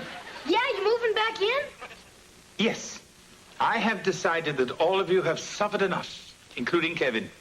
Well, we'll try to respect your privacy from now on. We promise. Yeah, and if I ever get the urge to bother you, I'll just go bother Heather instead. Yeah, if you really want the other room, big guy, it's yours. Thank you, but I think I'll stick to mine. Perhaps with a better lock. Well, if there's nothing else, I'll unpack my things. Well, we kept your room exactly the way you left it. Thank you. Except Dad and I found the ding-dongs in your mattress, and my pet tarantula had babies in your underwear drawer. Well, it's good to be home.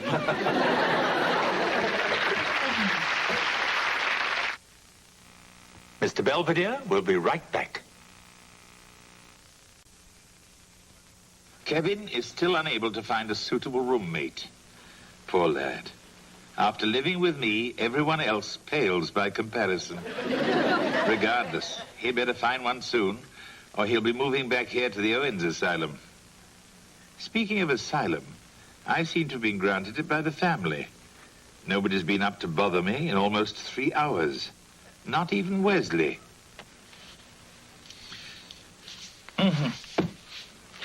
Perhaps I'll go and bother him.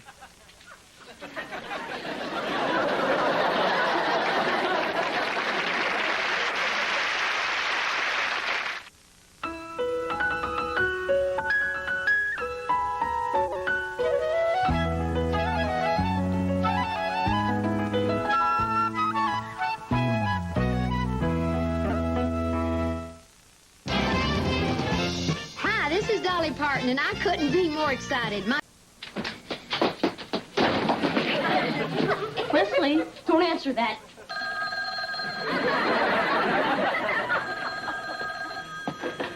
Hello, Hortense. Gooberson died. Who? Lamar Gooberson. The fattest man in the world. It says when he died, he weighed over 1,200 pounds. They had to bury him in a piano crate. Wow. Gee, I wonder who the fattest man in the world is now. Good morning, everyone.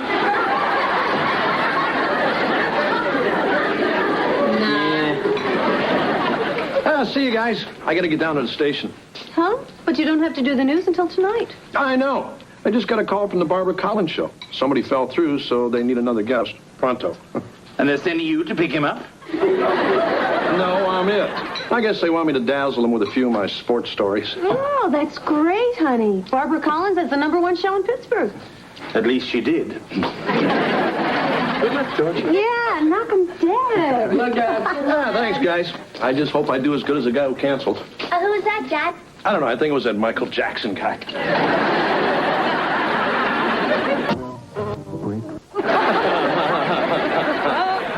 So, Drysdale looks at me and says, "What do you mean pull over? I thought you were driving." Oh, George, that is absolutely marvelous.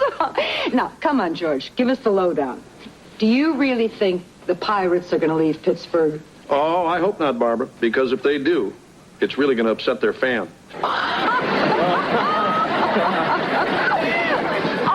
Oh, there, we're out of time.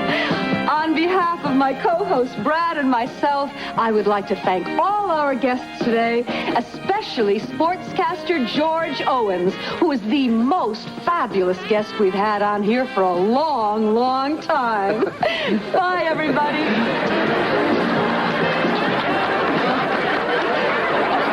Well, thanks, George. That was terrific. I really appreciate your filling in on such short notice. Oh, it's my pleasure, Miss Collins. Please, call me Barbara. Hey, George, you done real good. Brad, I believe the grown-ups were talking. Oh, sorry, Barb. Well, I'll just wait in your dressing room. Fine. Anyway, thanks again for having me. Maybe we can do it again sometime. Okay. How about tomorrow? Huh? I'll see you here at 8. Hey, where have you guys been? At the mall. I figured it was time to get Wes some new clothes. Oh, yeah? What'd you get? I'm wearing them. That stuff looks just as nerdy as the other junk you wear. Hey, well, I think he looks very handsome. I'll go put the rest of this stuff up in your room. Thanks, Mom. What are you laughing at? You look like Dennis the Menace. Huh? Wes, don't you see what Mom's doing? You're her youngest, her little baby. And she's still dressing you like one. What do you mean? It's not like I'm wearing a diaper or anything. Go ahead, Wes, yuck it up. But you're in junior high now, and pretty soon everybody's going to be laughing at you. Yeah, I guess you're right. So what should I do? Just leave everything to me. Ladies and gentlemen, may I have your attention, please? I am proud to present the new, improved, and incredibly hip Wesley T. Owens for 88.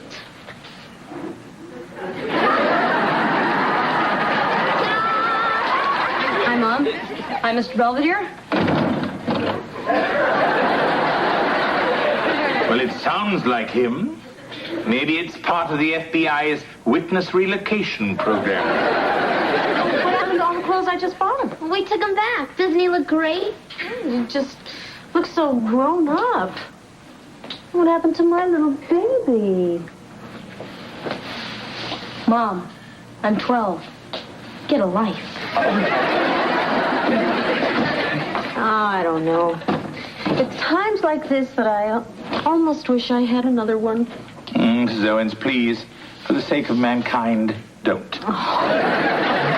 Then you add some finely chopped cilantro to your diced tomatoes, peppers, and onions, which gives your souffle an exciting Mexican flair. Mexican food is good. Quiet, Brad. Well, I don't know about you, George, but I am a complete disaster in the kitchen. Do you do any cooking at home? Oh, actually, I make a pretty mean bowl of chili. Huh? At least that's what the survivors tell me. Now, George, fun is fun, but you're falling down on the job. Oh, sorry, Estelle, the cooking lady. Now, how much milk does it say that we need to put? It says here 1/2 cup. 1/2 cup. And a pinch of salt. And a pinch of salt. And then you take 2 eggs. Then you take 2 eggs. And you crack them over your head. And you crack them over your head.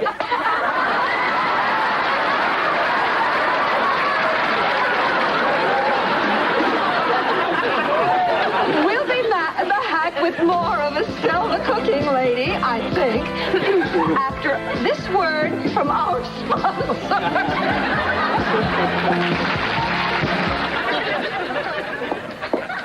Oh, my Skip, look who's here. Oh, hey, guys. I was just going over some copy for tonight. Oh, you're still doing sports? I didn't think Mr. Talk Show had the time. Yeah, well, I think I'm finished doing the Barbara Collins show, especially after that egg business this morning. It's probably just as well. Believe me, the further away you stay from the spider lady, the better. Oh, yeah? I mean, I hate to spread stuff like this around, but Barbara's sort of a man-eater. What do you mean? Oh, I mean, first she has a guy on as a guest, and then she makes him her co-host. Then she chews him up and spits him out. Patooey. Oh, come on. You guys are nuts. George, 6 months ago, Brad was a guest on Barbara's show, too. So? So he came on to give a pool cleaning demonstration. Well, see you guys. Hey, where are you going, Brad? Oh, I just got canned. Well, Barbara said she was only holding me back, so I'm going out to California to try out for the Tonight Show. Here comes Johnny. That's great, Brad. Yeah, best of luck. Hey, Brad. If you're not going to be co-host anymore, who is? Oh, George.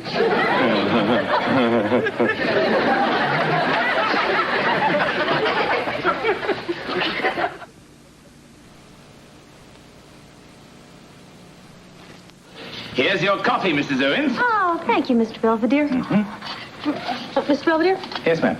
This is double Dutch mocha. I wanted Swiss orange mint. Oh, I'm sorry.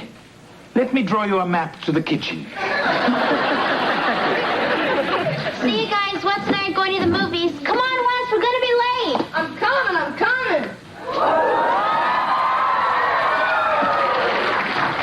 Well, ciao, people. What are you wearing? I didn't buy you that. I bought it. I needed something for after 6. Que bella luna! Hey, guys. Oh, Hello, George. Honey, everybody saw you on the show this morning. You were wonderful. Yeah, especially when you made Estelle the Cooking Lady break that egg on her head. That was great. Oh, yeah? I couldn't believe she was that stupid. So, did Barbara Collins say anything? Is she going to have you back on the show? Yeah. In fact, she asked me to be her new co-host. George, that's great. Oh, well done, George. What happened to the pool guy? Oh, he sort of went down the drain. So, what did you tell her? Are you going to do it? Actually, I don't have much of a choice. The station manager pretty much said whatever Barbara wants, Barbara gets. Well, I say she picked herself a winner and that we all go out and celebrate. Splendid idea.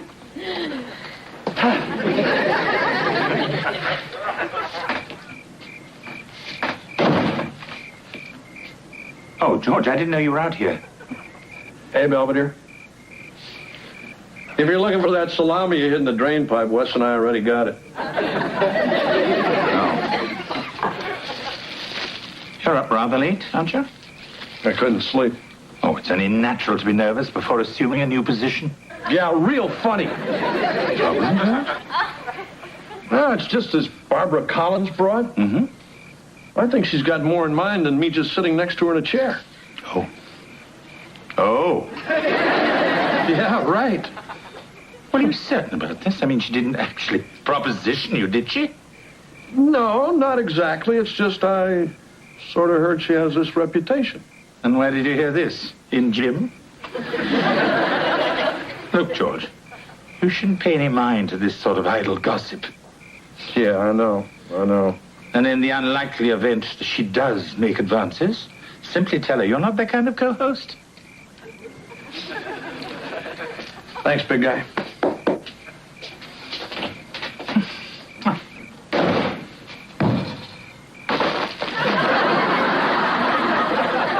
least they didn't find the backup. Hey, guys. Honey, what happened to your pants? Looks like someone's finally off his fashion kick. Are you kidding? These are Chateau Latouche jeans. They were pre-shredded in Paris. Wesley, don't you think you're getting a little carried away with all this sartorial splendor? No. And that reminds me, I've been meaning to have a word with you about this sweater thing. Gentleman's Quarterly? Yeah, if I were you, I'd check out the Spring Portly Preview.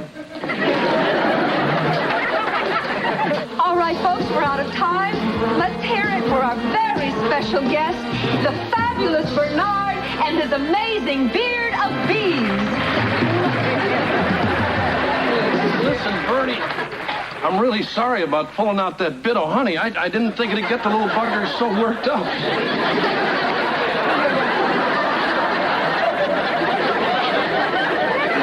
Good show today, George, as always. Gee, thanks, Barbara. Yeah, I mean, it's a real pleasure to work with a man who's a little older, more sophisticated than these towel boys they usually straddle me with. You mean saddle you with? Whatever. Anyway, I have been mulling over some great new ideas for the show, and I thought we might get together and discuss them. Oh, sure. Huh? No, I don't mean here. No, I thought we could go to my dressing room, you know, where we won't feel so inhibited.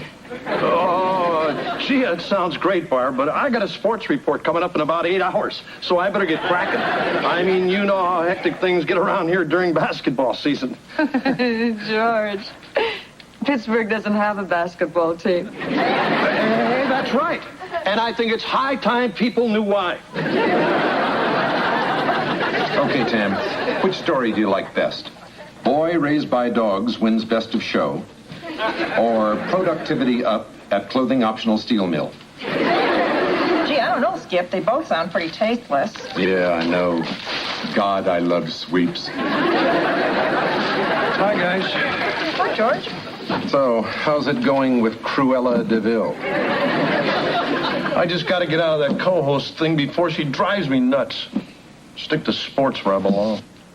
Uh-oh. Oh, George, no, as of today, I'm doing sports. Huh? Why? Well, apparently Barbara convinced the station manager that your sports job was interfering with your co-host responsibilities. Okay. That's it. I'm going to give that broad a piece of my mind. I don't think she'll settle for that.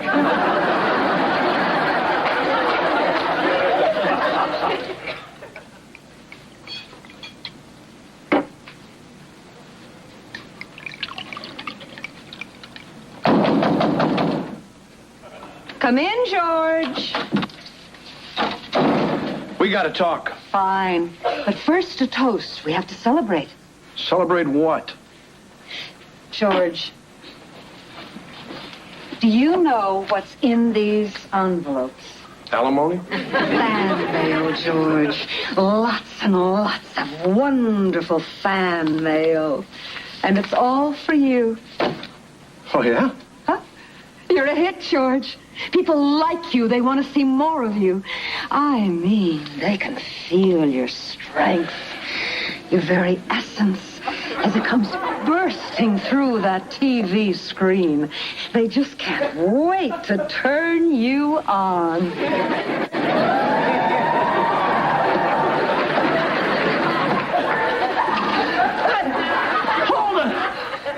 Hold it! Problem, George? Look, this isn't why I came in here. Oh? Well, why did you come in here? I don't remember. Look, George, I think I know what's troubling you, and I understand perfectly. You do? Mm-hmm. Being naughty in the dressing room, it's just so tacky.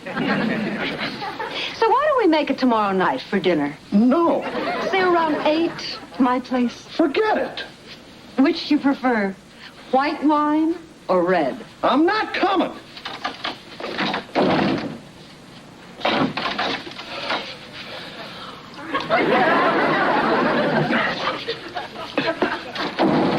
Must be white. Oh, this is all my fault. I created a monster. I presume you're referring to our own little Wesley-O Armani. You know what he's doing now? Hanging out at the mall, making fun of the way people are dressed. I was simply trying to give people a few pointers. Oh, yeah? Like when you yelled, "Hey, babe, you look great in paisley. It matches your complexion." Oh, don't funny, Mr. Belvedere. That's what he said to me. Wesley, apologize to your sister. I'm sorry, Heather. Your complexion's fine. Thank you. But what are we going to do about those hips? Oh, hi, honey. Look who's here. Hello, George. Hi. So what brings you by? Oh, nothing much. I just wanted to drop off a little paperwork and tell your delightful wife about our plans for dinner tomorrow night. I'm so sorry I can't make it, but I have an appointment with a client in Harrisburg. Oh, I can always make it some other time. Oh, no. Don't be silly. You two, you just go on ahead. Anyway, I have some paperwork of my own to do, so it was very nice meeting you, Barbara. You too, Marcia.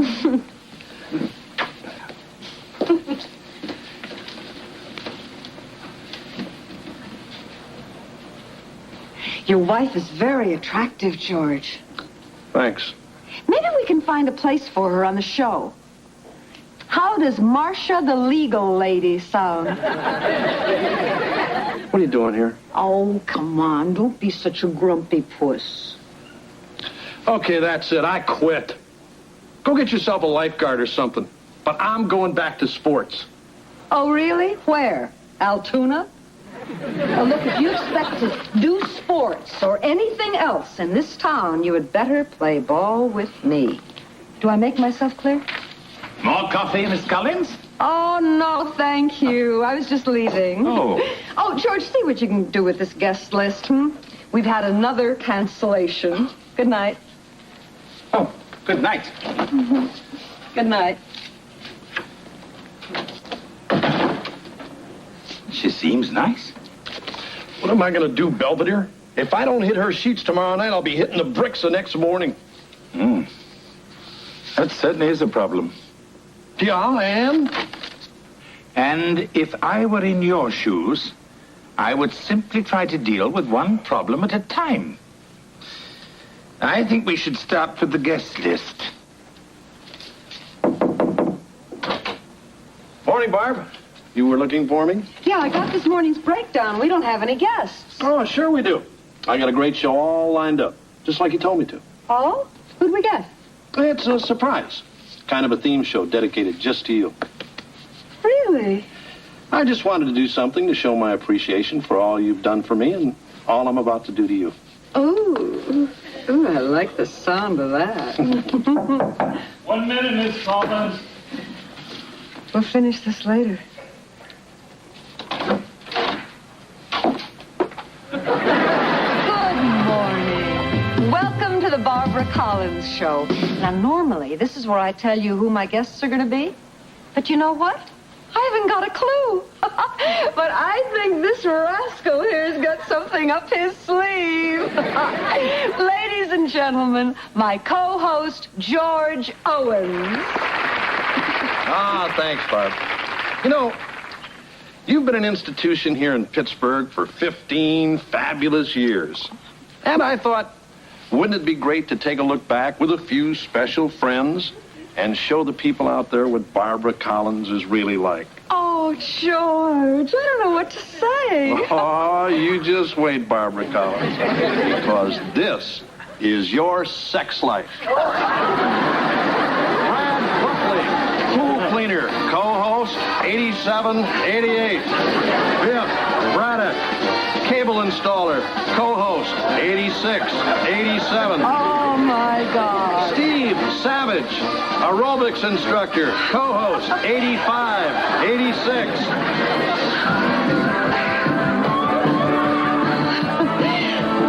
What the hell do you think you're doing? You'll ruin me. At least we'll have something to talk about at dinner. George, I want them out of here. I want off your show. Fine. I want my sports job back. You got it. How about a raise and a new contract? Anything, I'll type it up myself. Just get them out of here.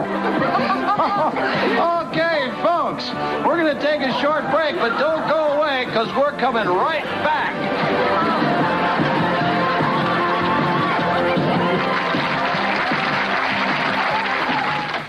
Mom.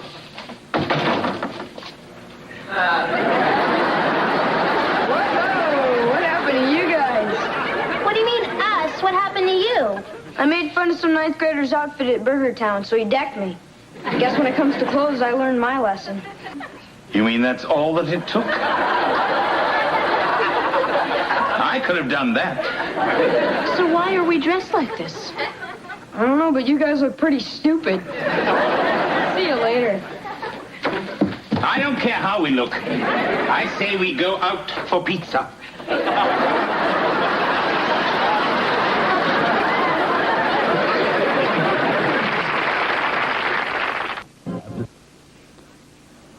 Dateline Beaver Falls. I'm pleased to report George is now happily back at the sports desk. His fidelity is still intact. As for Miss Collins, last I heard, she was the new host of Good Morning Scranton. I wish the male population of that fine city all the luck in the world. They'll need it. As for Wesley, he finally learned that clothes indeed do not make the man.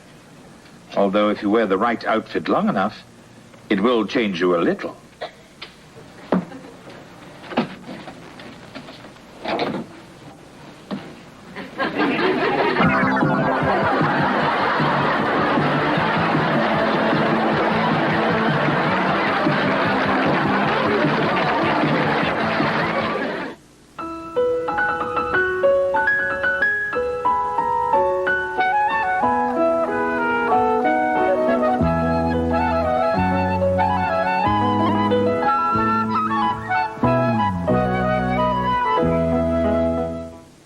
I'm Ted Koppel. Later on Nightline, when you have them, you take them for granted. When you don't, they become the most critical thing in your life. Our focus tonight, human rights. Tomorrow on ABC's College Basketball, the UNLV Runnin' Rebels take on the Arizona Wildcats live at 1.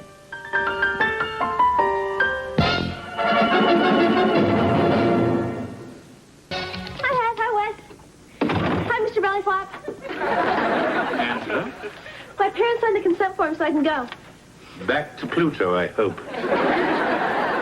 Angela and I want to help the homeless of Pittsburgh, so we're going to volunteer to shelter downtown. Oh? Yeah, we're going to cook them breakfast. I thought you wanted to help the homeless, not kill them. I think what you're doing is very laudable. Well, we both have been very fortunate. Tennis shorts, sunscreen, sun hat. How do I look? Like Speedy Gonzales. I don't understand why we can't go on this cruise. Yeah, we never get to go anywhere.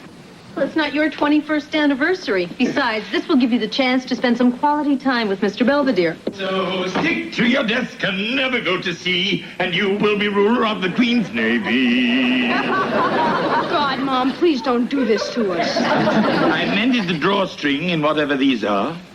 They're clam dippers.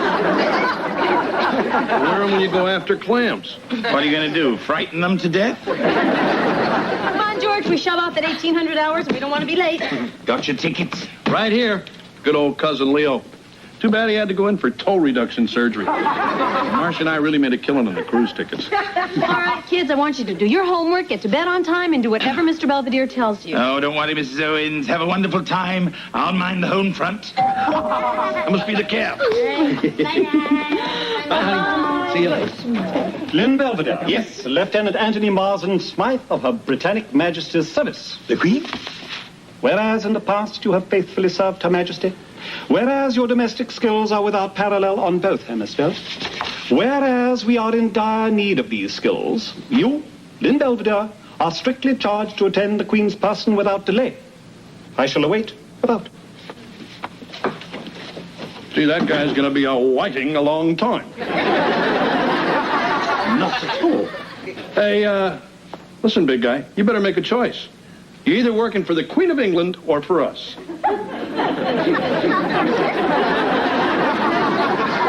Cheerio.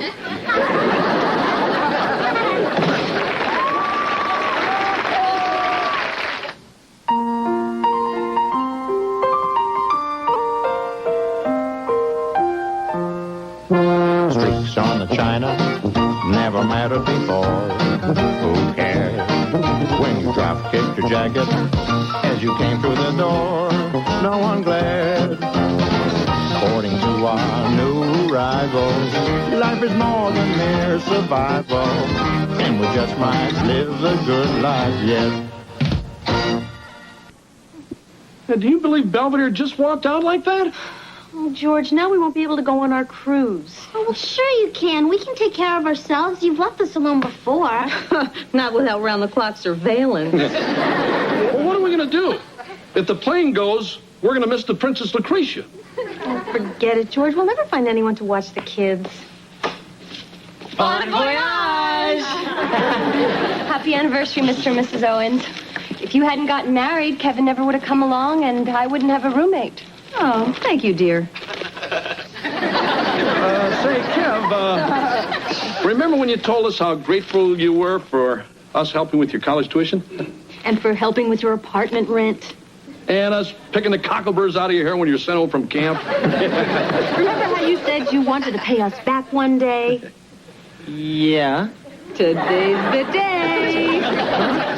Belvedere skipped out. Our plane's leaving in 45 minutes. You're taking care of the kids. Hey, wait a minute. I mean, what about my apartment? What about Casey? Well, if your roommate Casey really is just your roommate, she can roommate on her own for a week. Can't you, dear? Yeah, sure. Bye, Kev. But, Mom, but...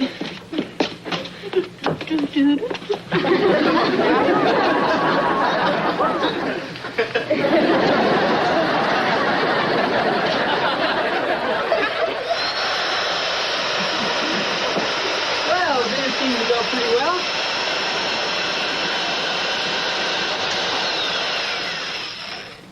Hey, I said dinner seemed to go pretty well. Nobody ate any of whatever that was you made. The important thing is that it went smoothly. Come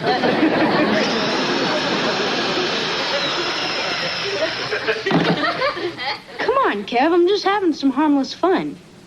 What are you doing? Loading the paradise. That's illegal.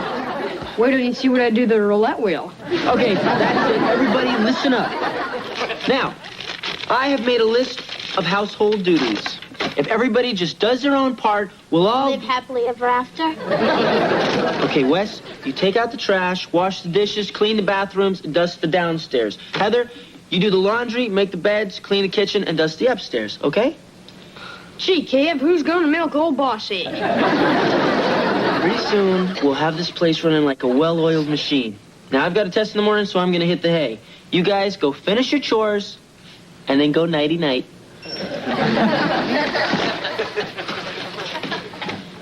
Right.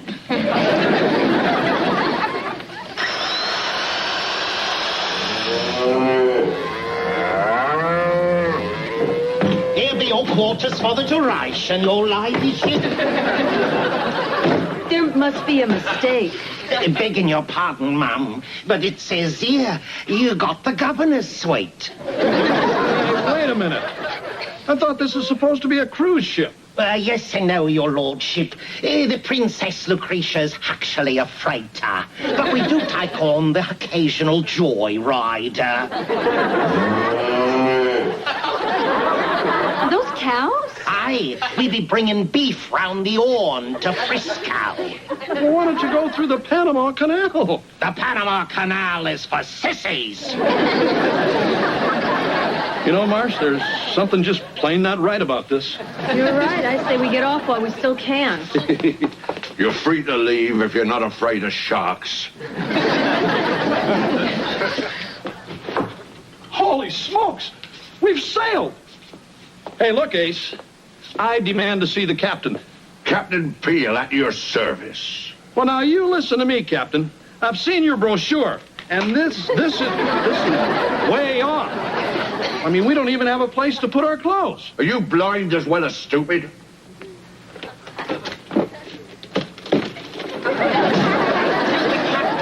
Oh, God! What's this?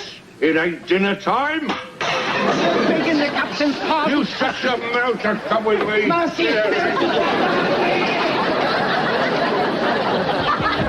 Heather! Hey, turn the stereo down!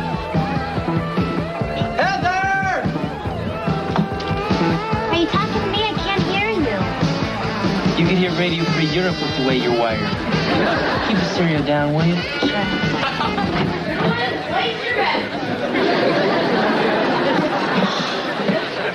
Hey, Wick! Get up here now!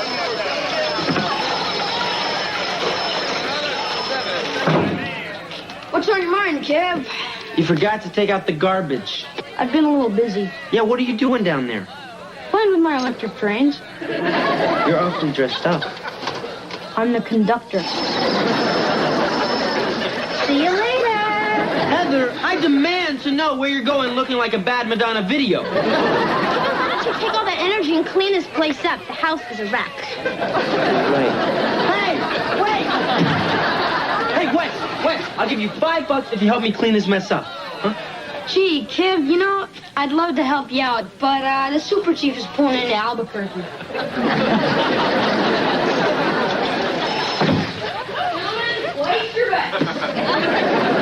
You know, you guys wouldn't be sassing me if Mr. Belvedere were here.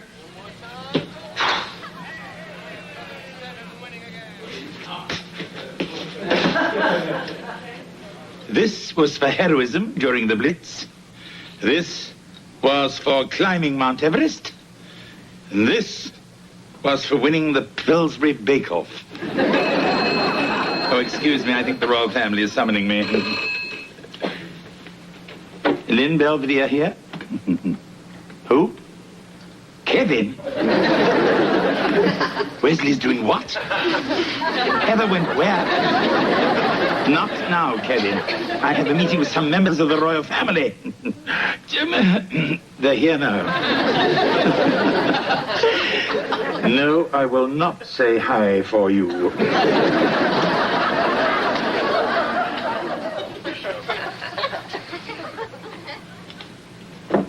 Hello?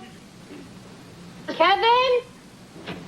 I'm gonna kill you, you little brat! Kevin? Oh, hi, Case. What are you doing here?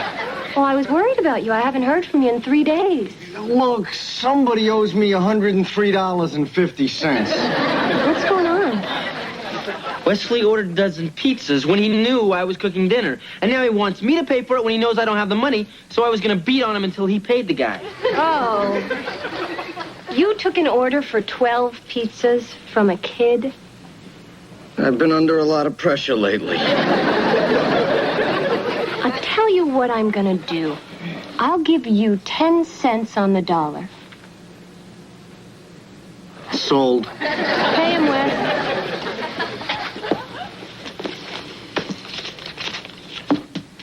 How about a tip? Ease up on the dippity-doo. All right, Case. Stay and have some pizza with us. I don't think so. Yeah, I guess the place is a little messy. Messy? No offense, but I've seen landfills that were tidier. Well, who's in charge? I am.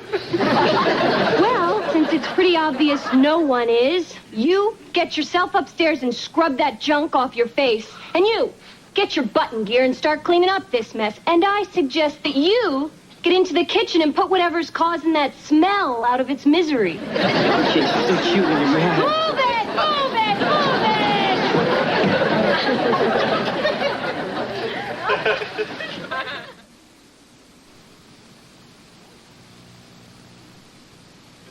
I finished the dishes. Thank you, Wesley.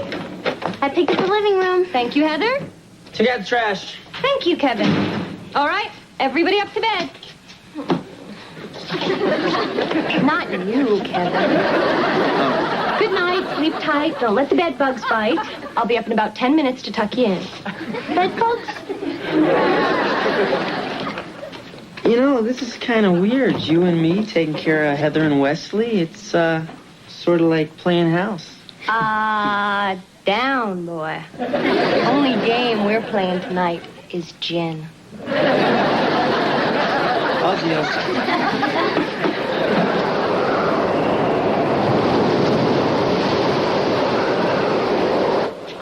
Oh, George, that food was inedible. Yeah. The jellied eels are really backing up on me. I complained to the captain, but I don't think he's going to do anything.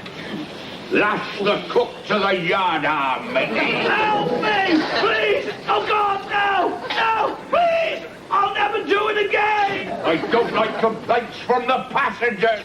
This is for Mr. Owens. This is for Mrs. Owens. And here's one to grow on.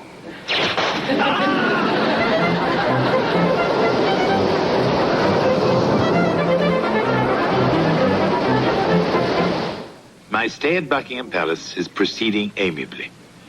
The members of the royal family have welcomed me with their usual graciousness. Although Prince Philip gave me a shellacking in lawn bowling, of course, I let him win. I have given counsel to those who have sought my advice. And quite frankly, I'm pooped.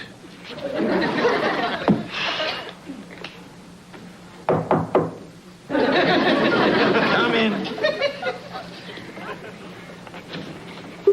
Oh, you shouldn't have. No, they are from Mrs. Thatcher. She's waiting in the limo.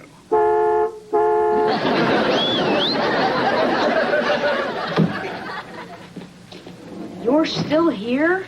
You bet. Wes, what do you have on your face? I don't know, toothpaste, I guess. Come here. Oh, please, no. Just hold still. Oh, for crying out loud. Morning, Case. Morning, Kevin. Thank you, ma'am. Oh, no, I'm late for Western Civ. Western Civ has waited for 5,000 years. I'm sure it'll wait for your breakfast. Good, Kevin. Right. Breakfast.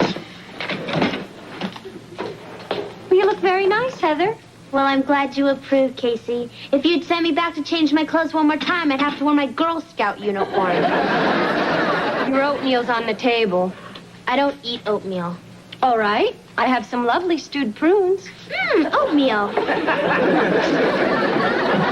Kevin, here's your grocery list for after school. Right. And don't forget to pick up the dry cleaning. Okay. And be sure to come home right after you do your chores. Don't hang out with Carl. He's a bad influence. Yes, dear. Oh, look, George, the sun is shining, and the water is so smooth and blue. See, Marsh, I told you. We stuck things out. Things will get better.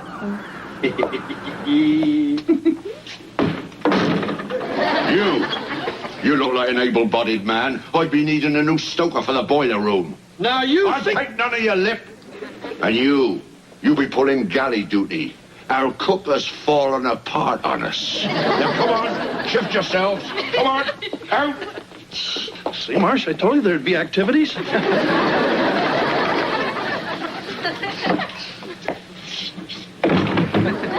am I beat. You're beat. I'm the one who was on her feet all day in that hellhole they call a kitchen. Well, you better come up with something edible for breakfast. The crew thinks you poisoned them. Well, there's only so many ways you can prepare chopped meat. That was meat? Anyway, the boiler room wasn't so bad. Something about physical labor. Smell of honest sweat. The guys, Emil, Uriah, Steve. I like Steve. What happened to your shirt? Steve wanted it. I guess he liked me, too. Well, you look pretty good without it, you able-bodied stoker, you. You look pretty hot yourself, you galley wench. Hide me! Hide me! It's mutiny! Mutiny! It's the half mutiny, Captain. Billy, lad, fetch me this him-bowling knife. Let's do that someplace else. Stow it. The two of you have jinxed this tub. The crew's voted to put you overboard. George? Well, somebody must have stood up for us. What about Steve? Steve's dead. He wanted you to have this back. The lot of you, move your carcasses on deck. Move it. Yeah, well, when we get back to land, tell it. I don't get it, Mr. Belvedere. Have I sunk so low that I can be outsmarted by one of Kevin's girlfriends? Technically, Wesley, Casey is Kevin's roommate and girlfriend, and as such deserves to be treated with dignity and respect. Huh? Perhaps if you made an attempt to get on her good side. So far, the only side I've seen is the housewife from hell. Wes, who are you talking to? I was trying to have an imaginary conversation with Mr. Belvedere. I thought maybe he could solve our dragon lady problem. And? Nothing. Maybe if I ate a couple pounds of M&Ms. Please don't go nuts on me, Wes. I never thought I'd say this, but you're my last link with sanity. I know, it's bad, isn't it? Casey's driving me out of my mind, trying to turn me into a proper young lady. I can't figure how someone so old-fashioned can be so hip. She put an alarm on my bedroom window so I can't sneak out. She put fluorescent baby powder on my slippers so she could track my night moves. She's been tracking my phone calls. I feel like Kermit the Frog.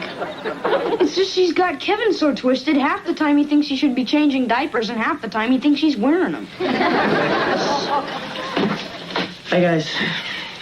Boy, Kev, I sure hope you're at least getting some sex out of this deal. No, I don't even know if I want it anymore. I mean, it was one thing when she was treating you two like little kids, but then she started on me, and I'm not a little kid.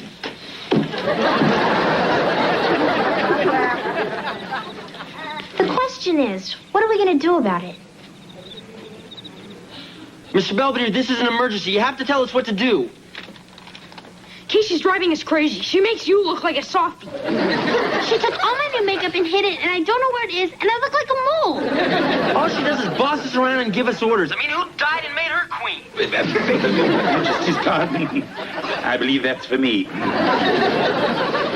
Hey, Case, after the euphoria of knitting wears off, maybe I could go to the video store and pick something up? We'll see. Yeah, I understand now they have talkies. See you guys later. Where do you think you're going? To the mall to hang out? Oh, no, you're not. Wesley, you had detention and were late for dinner, and Heather, you've got an English test to study for. Oh, but it's Friday night. Back up to your rooms. Come on, this isn't fair. Yeah, come on, Case. What's the big deal? Why can't they go? You heard my reasons. I heard your reasons, and your reasons stink. All right. Kevin, you're undermining my authority. What authority? I mean, who are you, the big boss of the world? Wes, Heather, go to the mall. Wesley, Heather, stay where you are. I said go. I said stay.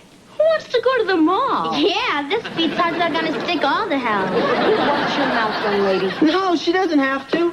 In fact, nobody has to do anything. I'm out of here. Kevin.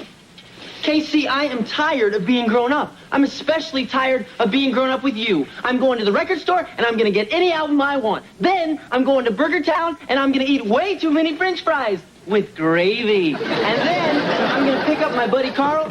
You remember the bad influence? And I'm going to do anything he tells me to do. So there.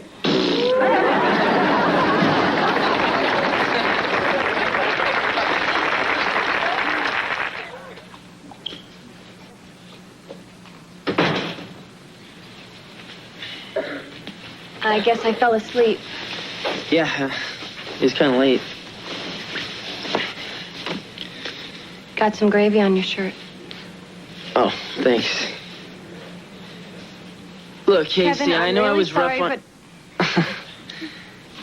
Listen, Casey, I think the world of you, and I really appreciate all the help you've given me. But this whole thing just kind of got out of hand.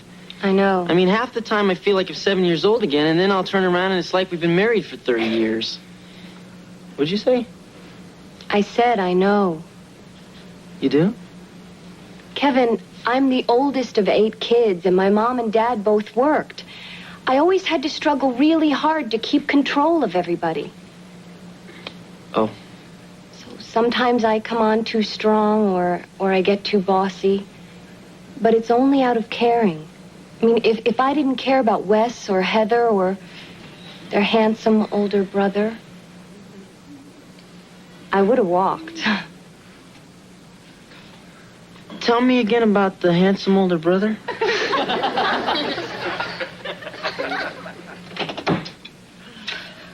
Nice of the Coast Guard to drop us off. Yeah. Mom, Dad, we weren't doing anything honest. Knock yourselves out. I have but one ambition left, to die in my own bed.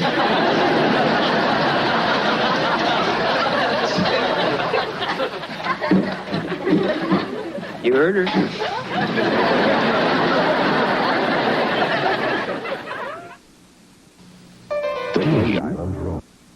Since my return, the routine at the Owens residence has been restored to its usual abnormal state. Kevin and Casey are roommates once again, or whatever the young people are calling it. Evan and Wesley still won't obey my orders, but now they're not obeying more politely. George and Marcia are so grateful for my return, they gave me a slight raise, then docked me a week's pay for my English sojourn. It's nice to know the House of Owens can't live without me. I only wish the House of Windsor could.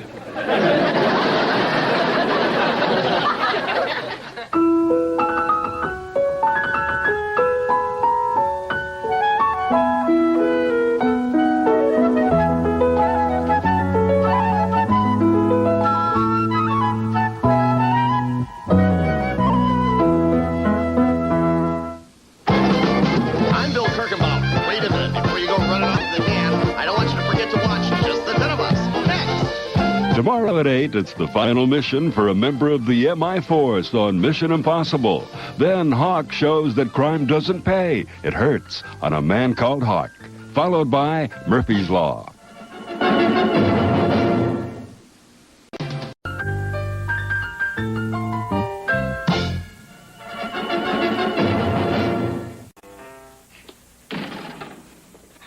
Quick, Wes, beat it. Dad's on his annual spring cleaning tear. So what? What's your problem? Women. See, there's this blonde, Melanie Goodman, and she's always staring at me in history. So I sent her a note on a paper plane, but I hit her on the head.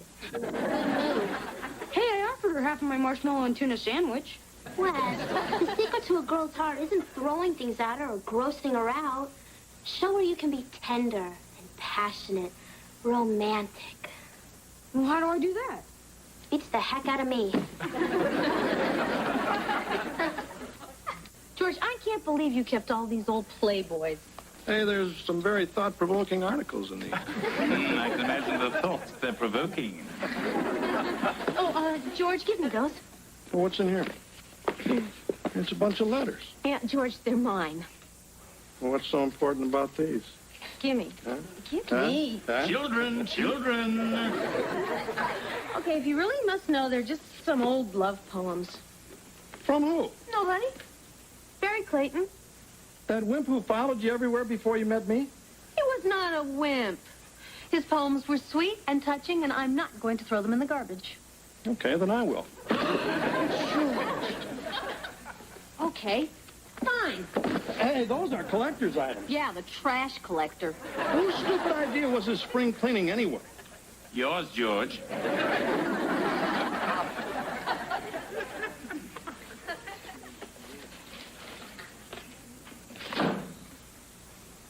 Hey, Mom, what you got there? A recipe for meatloaf. Yeah, your meatloaf gives us all a good cry. Well, actually, it's an old love letter. Oh, Dad wrote you love letters? No, not exactly. Huh?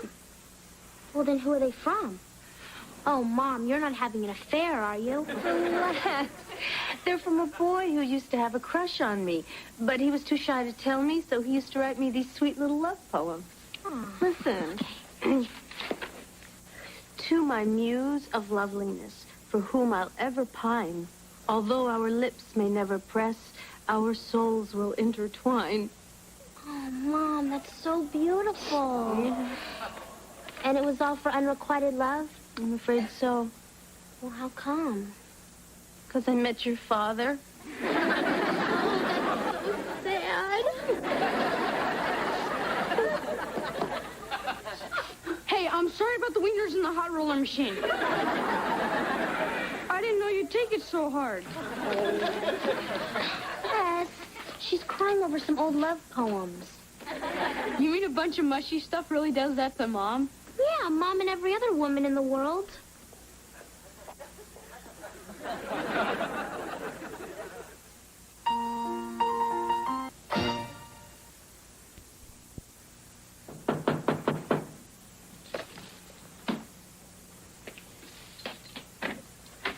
Mr. Belvedere, what brings you by? Actually, I came here to get away from your parents. It's funny. So did I. What's with all the keys? Oh, I inherited them. Did the building manager die? Yes. Oh, sorry. Yeah, it's too bad. But now I got his job, and I get half my rent off. But you don't know the difference between a screwdriver and a chainsaw. Oh, come on. This building's really well constructed. It'll be a walk in the park.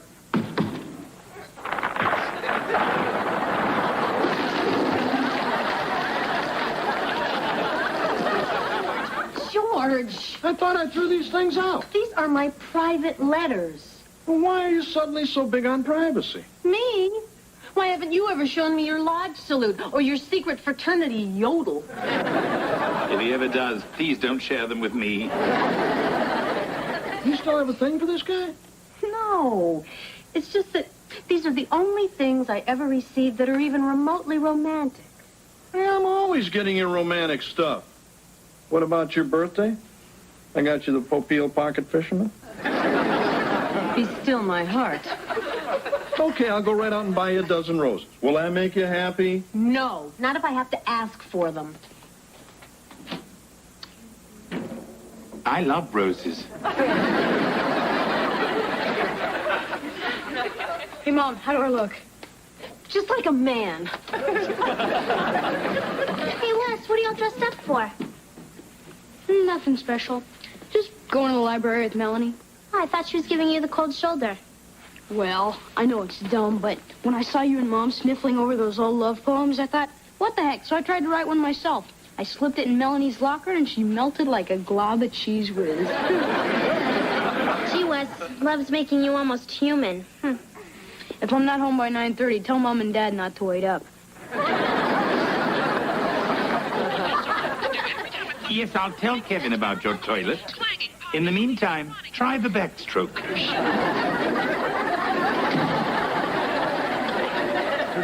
What happened to you? Never clean a light socket with a nail file. Don't you think you're in a wee bit over your head? I don't get it. I mean, this used to be a great building. But when Mr. Thomas died, the building died with him. I can't deal with this. Maybe I should move back home. Now, let's not be hasty. Perhaps I can help you. What you got there, George? Oh, nothing. Just a poem a friend of mine wrote. Oh, can I have a look? How do I love thee? Let me see. You are like a slam dunk to me. You're the bat that brings me luck. You're my favorite hockey puck. Too flowery? George, your friend is demented. My friend is me. No. Hey, big guy, could you help me out? Maybe write a sonnet or two? I've already bailed out 1 Owens today. That's my quota. Oh, another note from Melanie. Hey, this isn't for public consumption, okay? Come on, let me read it. I promise I won't laugh. Okay, but if you do, don't be surprised if you wake up tomorrow with a mohawk. You touch my heart like sunshine that warms a winter day. Your smile like the summer breeze can chase the clouds away. Gee, Wes, this is really nice. You're growing up. Hey, don't get weird on me, huh? Come on, I'll make you a milkshake. Okay.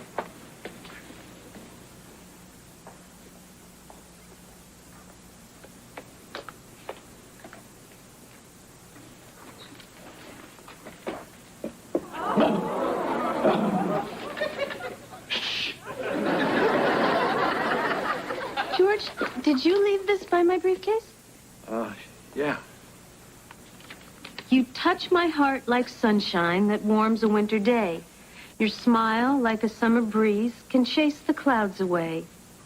Well, honey, this is charming. I didn't know you could be so eloquent. Well, well, I mean, you know. Oh, George. Whoa.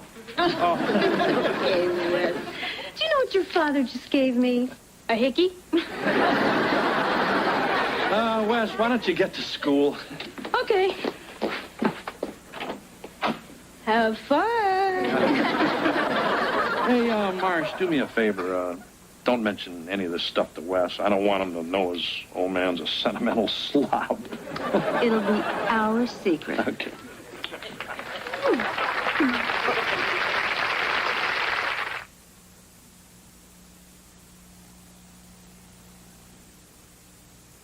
Real life wrestling. That is the last time I set foot in Mrs. Cicchini's apartment. Oh, did you have trouble fixing her drain pipe? No. But every time I bent over the sink, she pinched me on the tush. Well, you do look pretty cute in your little overalls. Kind of like Junior Samples. Oh, by the way, Miss Avedon in 4F just called. Her shower wall's leaking. Oh, do you have any grout? I don't think so, but if you're hungry, I think I have some donuts. Kevin, grout is the mortar you use to fill in the cracks in the walls. I knew that. You think I'm stupid? Anyone who can con me into doing all his work can hardly be called stupid. Come in. Hello. Oh, Mrs. Cicchini. Is there any problem? I know it's silly, but the cord on my Venetian blinds got tangled, and I have arthritis. I'll take care of it right away. Oh, I'm sure you have more important things to do, but if Lynn wouldn't mind.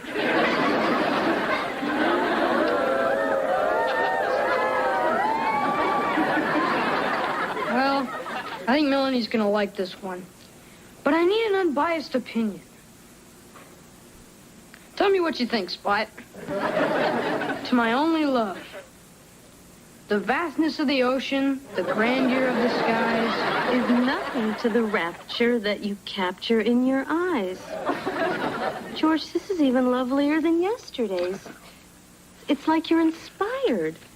Well, I do get some help from upstairs. Don't be so modest. Come on, Marsh, they're just words. But it's like I'm meeting a whole new you. It makes me look forward to every morning. And evening.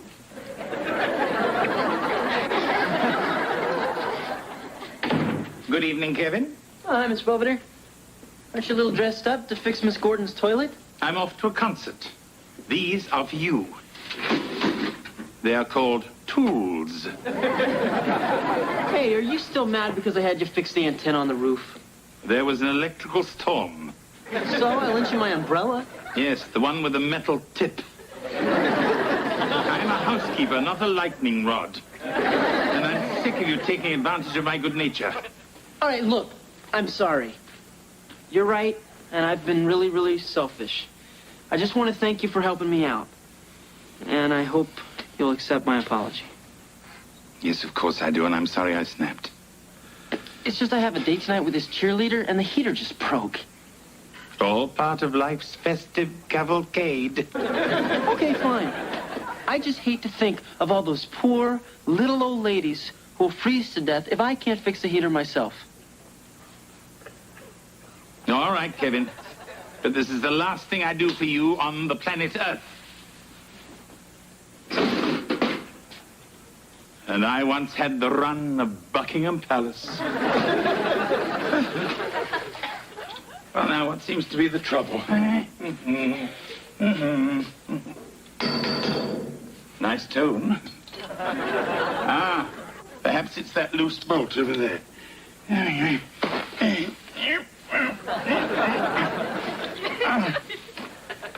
quite reach it. There we go. Oh, come on, Lynn. Pretend that it's Kevin's nose. That's it.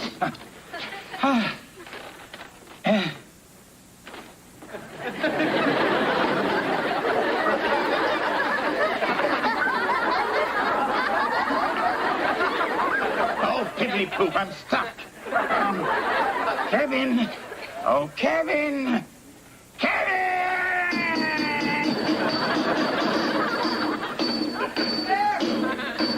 Kevin! Miss Belvedere? I've been pounding for 3 hours. Where the devil have you been? On my date, remember? In fact, she's upstairs right now. So I'll see you. Wait! Hey, are you stuck? No, I'm playing hide and seek with the washing machine. You're really stuck. For further amusement, try poking me with a sharp stick. I'm sorry. So you should be. Kevin! Okay, I'll get you out. Let's see. 1, 2... Now, before you do any further damage, get me something to eat. I'm absolutely starving. Well, sure. Got any change? Okay. Let's see, what'll it be? We got pretzels, Fritos, M&Ms, and Tide. They're all out of Tide.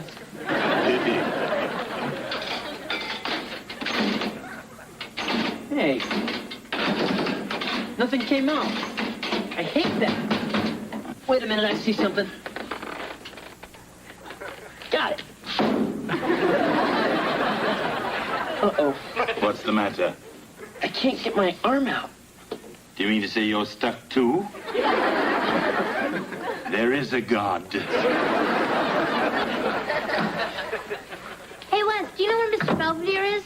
No, and I don't care. What's wrong? I saw Melanie making out with Moose Magruder in assembly. During the Pledge of Allegiance, no less. Oh, gee, Wes, I'm sorry. I can't believe it. Not only is she a tramp, she's a communist. What are you writing? My farewell poem. If she's gonna cheat on me, I'm gonna kiss her off real good. George, didn't you forget something this morning? Oh, yeah, you're home. I must have left it upstairs.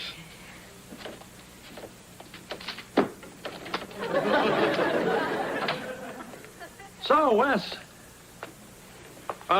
Going to school? That was the plan. Hey, put the books down. It's a beautiful day. I mean, why don't you go to the zoo? Huh? You want me to play hooky? Hey, the zoo's educational. Buy all the popcorn you want. Okay. You know, there's this 10-speed I've been looking at.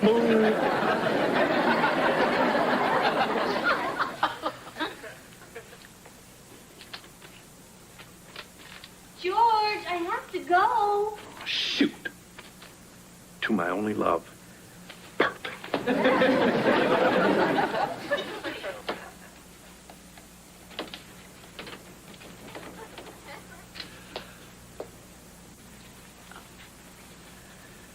Here you go.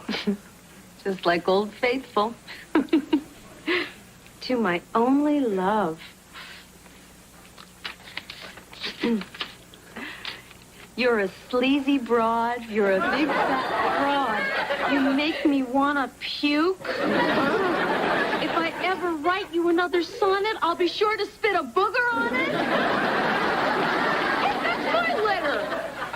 Hey, Wes, you shouldn't be writing stuff like that about your mom. What's going on?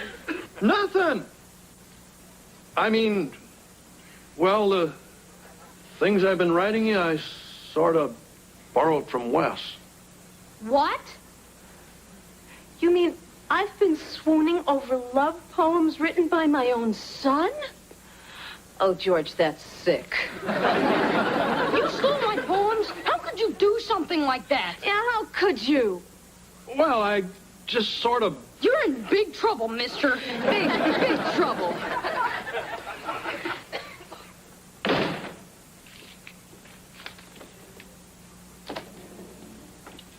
Oh, hi, pal.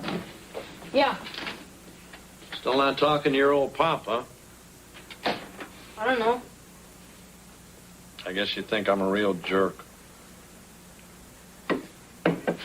Well, on one hand, you invaded my privacy, took advantage of me, and lied to cover it up. On the other hand, sounds like something I would do. Like son, like father, huh? Yeah. Except you got caught. What I don't get is why you wrote the nasty letter. I thought you were in love. Melanie cheated on me. Oh, tough break. But that's what really bugs me. That you were able to score with my poems, but I struck out. Go figure. I mean, what is it for you? I don't know. They make us act crazy. But when you find one that's really worth loving, like your mom, well, you learn to play along. You even learn to like it. Someday you'll know what I mean. Yeah, I guess so. Hey, look, pal, I'm sorry for what I did. That's okay. Listen, Mom made me go to school. Can I go to the zoo tomorrow? I don't think so. Then I guess you want your $300 back. Hey, look, maybe this weekend we'll go check out that 10-speed. Dad, you're okay. George. Hey, I know what you're going to say.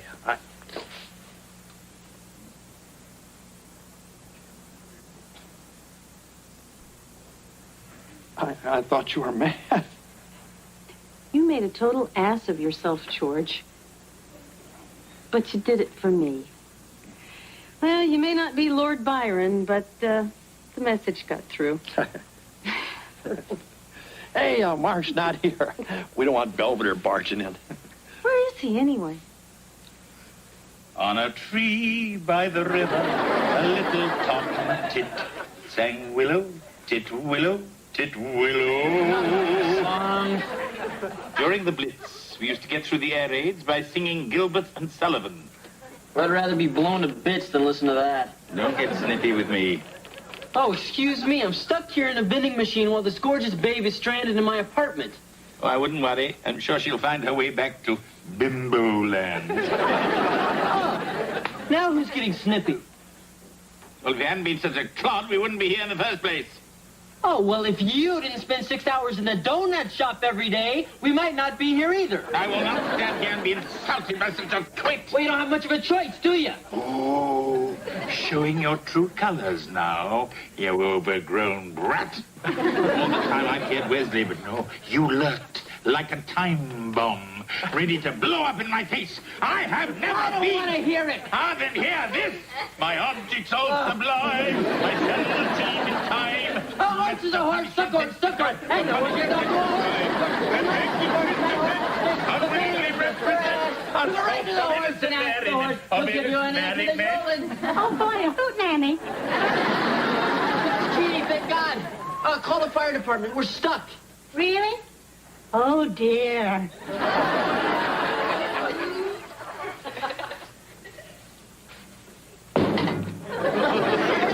All right, thanks.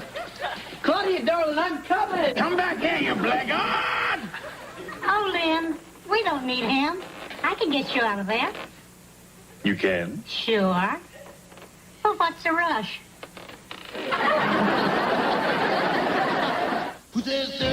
Anyway, Mrs. Cicchini was able to get me free. But not until she forced me to eat her oysters oregano, while she played Misty on a kazoo. Meanwhile, the love letter scandal has resolved itself, and serenity has descended on the Owens household. To paraphrase the poet, love works in mysterious ways.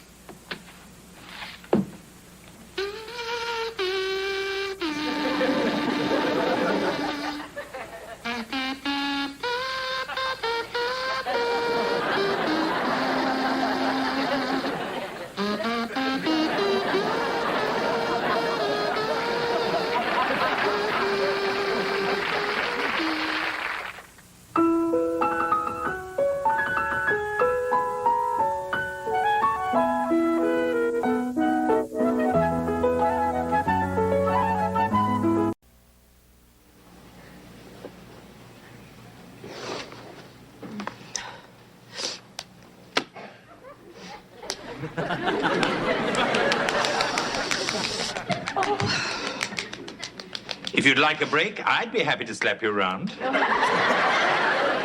I'm just trying to stay awake.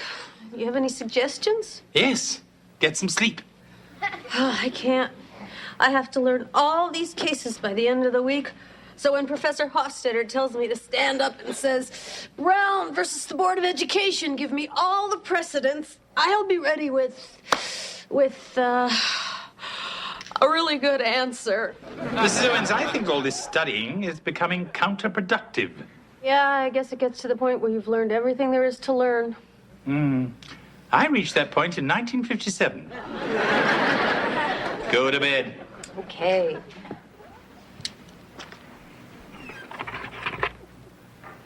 Stupid rat. That's it, cheese eater.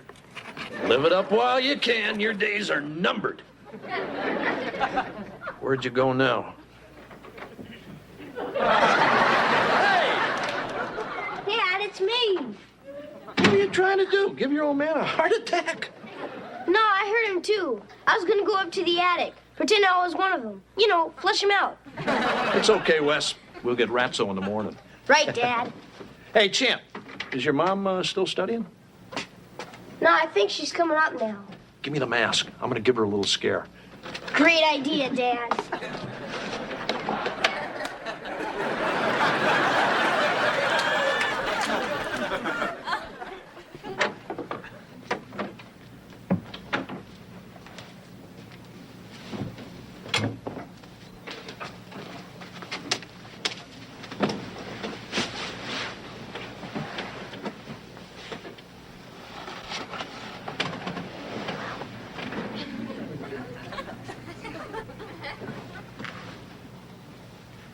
Not tonight, George. Look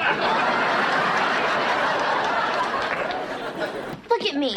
Not now, I'm eating. I'm a big, fat, disgusting blob. I hate myself. All right, Heather. Now, what's the matter? I gained 3 pounds.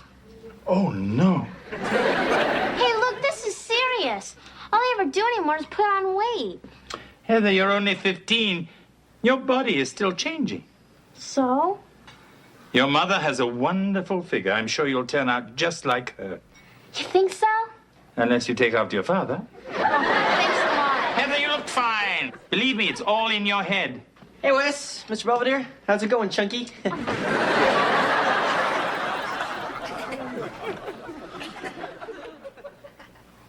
Mr. Belvedere, may I have another cup of coffee, please? Here you go. And if that's not enough, you can call the Hills Brothers. Thank you. We're back. Hey, look, Mr. Belvedere. Me and Dad are gonna be rat busters.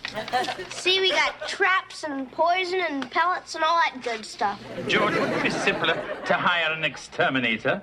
Why should I pay some bozo $75 to do something I can do myself? Yes, and for only $110.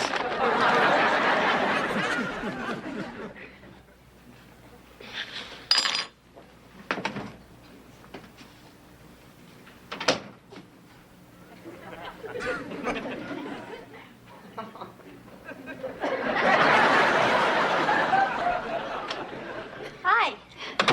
What's he eating? Hi, Ange. Celery and chocolate chip ice cream. Oh. You know what else is good? Radishes and rainbow sherbet. So did you get the pills? Oh, yeah.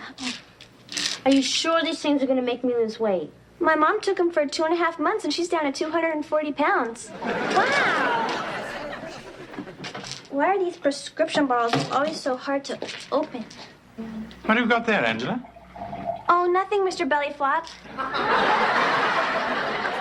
And even if I did have pills, they're not for Heather. Angela. What pills? What's going on? I'm not sure. You better ask Blondie. Mom, they're only diet pills. Where did you get these? From my mom, but don't worry, she won't miss them. Look, I'm only going to take 1 or 2, just to lose some weight. Heather, these are amphetamines. Huh? You know, speed, right, spinnies, uppers. I happened to catch Miami Vice. The point it is, these pills are dangerous. They don't just suppress your appetite, they affect your entire system. They make you hyper, they don't let you sleep, and they can be very addictive. Gee, Mrs. Owens, you sure know a lot about this stuff. Oh, I forgot you grew up in the 60s. But if I don't take something, how am I ever going to lose any weight? Heather, I hear there's a revolutionary new weight loss system called willpower. Yeah? Of course, I've only read about it, but I hear it works wonders. That's a very good idea. Mr. Belvedere can put you on a sensible diet, and I'll take care of these. And I'll take care of this.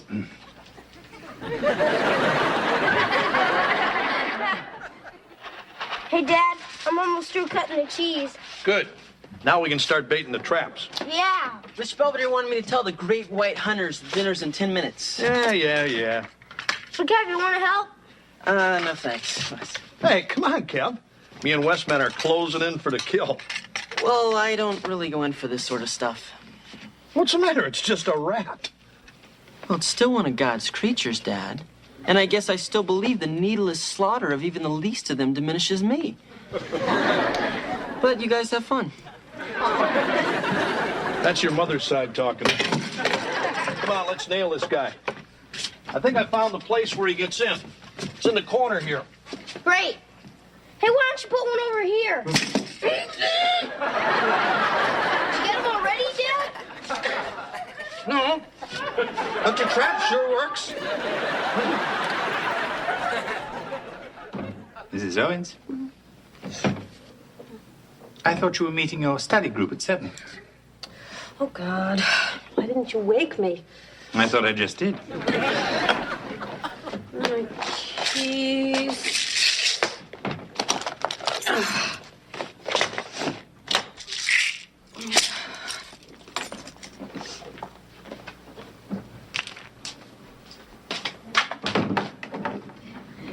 Real funny, Mr. Belvedere.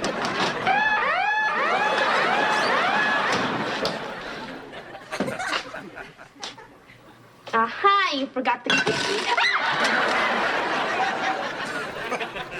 Something the matter? This isn't funny, Mr. Belvedere. It's like you don't trust me or something. I don't. But cheer up. Tomorrow you have a treat. Plain yogurt on a rice cake. The survivors tell me it's delicious. I'm never gonna lose any weight. You can do whatever you set your mind to.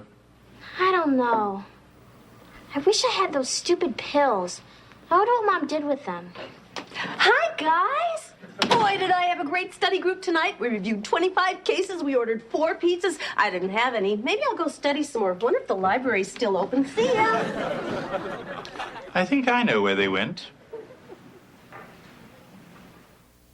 All right, now twist. 2, 3. Punch it out. That's it. Punch it out. 5, 6, 7, 8. Knees out. Heather, what are you doing? Exercising.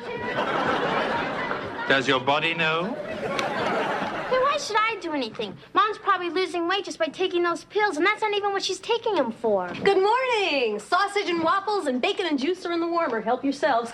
Heather, I didn't forget about you. There are 2 poached eggs and half a grapefruit in the fridge. Oh, I hope you don't mind that I made breakfast, but busy hands are happy hands. That's what I say. George! What do you want now? Oh, it's breakfast time, silly. Oh, I can handle that. Boy, I can't believe Mom. She must have fixed 5 different kind of pancakes. I think making her own syrup was a nice touch. So what are we gonna do? I'm not sure. It's so unlike your mother that I'm a bit stymied. Maybe I should turn her into the cops. I mean, that's what all the other kids are doing. Heather, I don't think we should send Mom up the river yet. What we should try and do is help her. You think we should tell Dad? Stupid rat. I'd like to rip his scrawny little guts out. Perhaps another time. Problem, George? Yeah, I just checked the attic. Bait's gone, the traps are sprung. I look over in the corner and there's the rat picking his teeth laughing at me. That was uncalled for. Hey, Dad. Did you catch him? Afraid not, champ. He's not as stupid as I thought.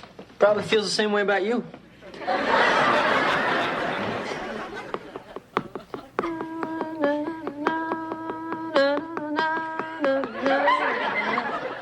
You gotta know how to pose. like the Bonnie Maroney. Bah, bah. Plessy versus Ferguson. Bah, bah. And then you do the mashed potatoes. What are you doing? Oh, I'm just singing Land of a Thousand Dances by Cannibal and the Headhunters. What are you guys doing? We're going up to the attic to wait for the rat. Maybe I'll do some yard work. Hey, honey, what are you doing out here?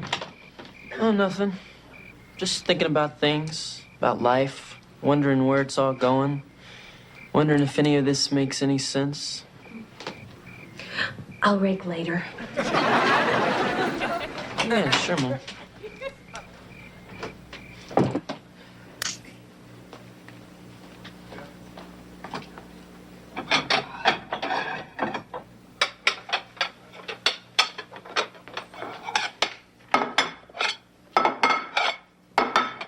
Mrs. Owens, Oh, everybody seems to be up. it must be contagious. Mom, what are you setting the table for? It's 1 o'clock in the morning. Just getting a jump on breakfast. Why not cook a ham and get a jump on Easter? Mom, you know what you're doing. What's that, dear? You're taking those pills. Oh, don't be ridiculous. Excuse me, I've got a lot of things to do. Mom. And even if I were taking them, I've only taken 1 or 2. What about all that stuff you told me about it being speedy and addictive and real dangerous? Heather, it's not the same for me as it is for you. Sure, Mom. You're young. You look fine. All this stuff about needing to lose weight is all in your mind. But my test tomorrow, it's very real. And I need those pills to stay awake and study because I've got to do well. You can understand that, can't you? Yeah, I understand. You can say one thing and do whatever you want. She'll understand when she gets older. Good. Then perhaps she can explain it to me. Sometimes you do things you wouldn't normally do just to help you get by. But I'm only taking them for this one exam and then never again. With all due respect, Mrs. Owens, you're full of it. What about the next big test or the one after that? What about the night you graduate? You may want to stay up late and party.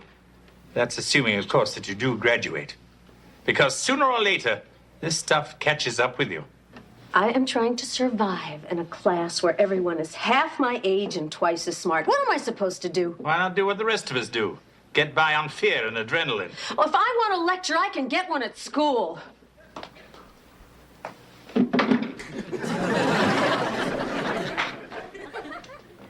Good morning, George.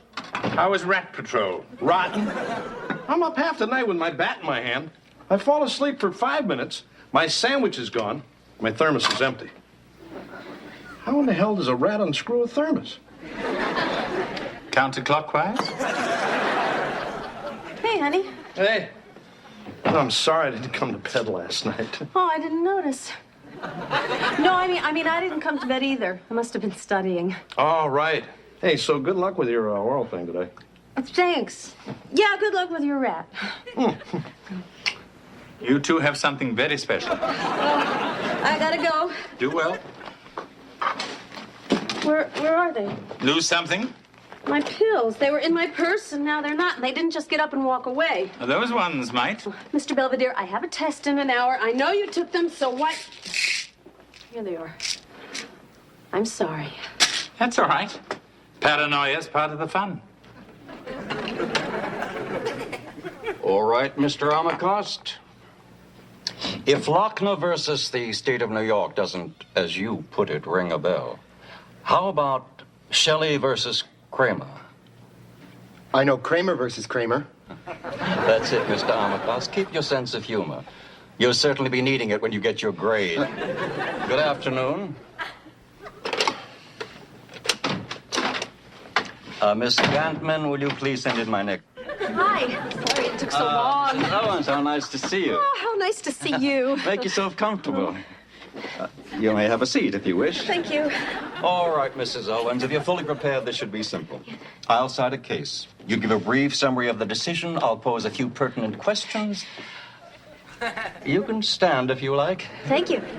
Fine. Now, what, if anything, can you tell me about the Youngstown Sheet and Tube Company versus Sawyer?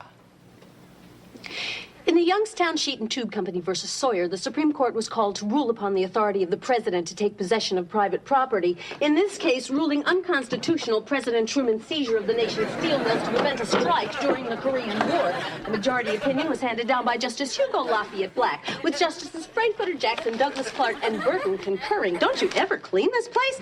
And Justices Vinson, Reed, and Minton. The majority noted the president's power to issue the order must stem directly either from an act of Congress or from the Constitution itself. Further, the court reasoned there is no statute which expressly authorizes the president to take possession of private property, nor is there any act of Congress from which such power might fairly be implied. Thank you, Mrs. Owen. I know more.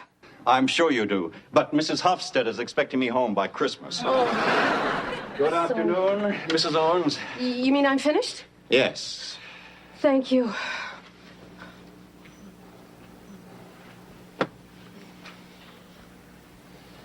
Have a nice nap? Mr. Belvedere. Where's Professor Hofstadter? He left right after he tucked you in. Oh, no. He must think I'm such a jerk. Yes, he does. Did he say anything about the test? I believe he said you passed. I did? He also wanted to know if you were available Tuesdays and Thursdays, whatever that means. I guess I went a little out of control. This time a little, next time a lot. Keep this up, and I wouldn't want you for an attorney. Neither would anyone else. Look, I'm tired. Really? Why not pop another of your friends? No, thank you. I'm through with those pills. Fine, then we can set them aside for Kevin. He starts college next year. That's not even funny. Oh, I am sorry. I forgot about the famous Marsha Owens double standard. Okay, you're right. I shouldn't have taken them. But the important thing is I passed the test. Yes, and failed everything else. Congratulations. Hi. Hi, honey. How'd the test go? I passed. That's great. How you doing? Not bad. I come home, ask my daughter what's new. She says Mom's a speed freak. And Belvedere had to go pick her up because she crashed in the props office. That's about right. I don't get it. You're supposed to be the sensible one around here. But popping those pills is a lot dumber than anything I ever did. Yes, and that's saying a lot. Excuse me. Look, George, I was wrong, and I'm sorry. Yeah, well, I think there's someone else you should be telling that to. She's in the kitchen.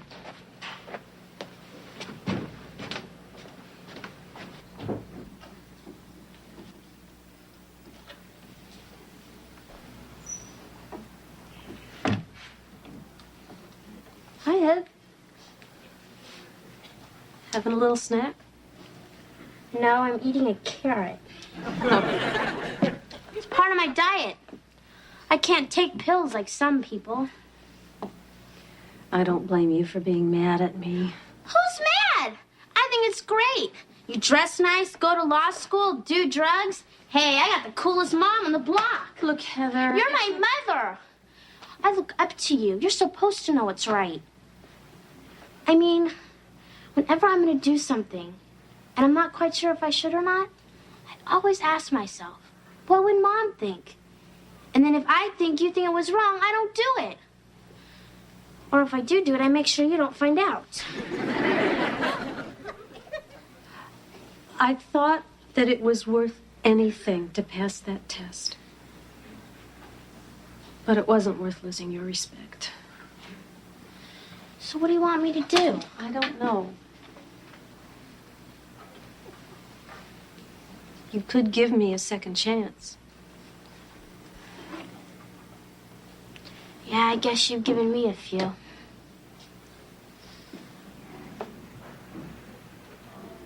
Thanks. I hope you know you're grounded.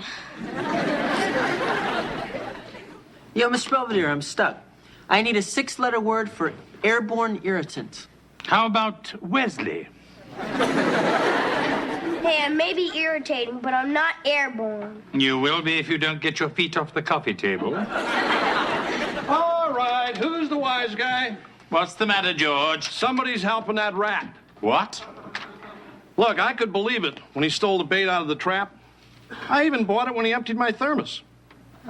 But rats don't write notes. Thanks for the cheese. Next time, leave some crackers. Very funny, Belvedere. Oh, don't look at me. I would have asked for cookies. Hey, hold on. I know who's behind this, Mr. Humanitarian. With that big spiel about all God's creatures. Hey, I didn't mean that junk. I just said it so I wouldn't have to help.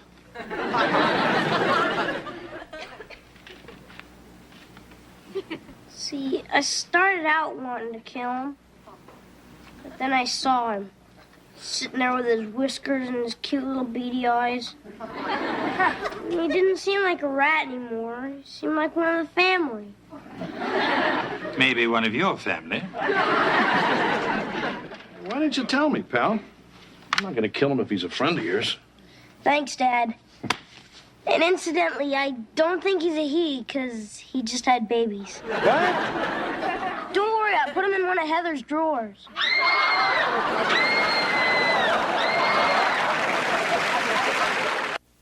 It's only 9:30, but the entire Owens household has already retired to their rooms.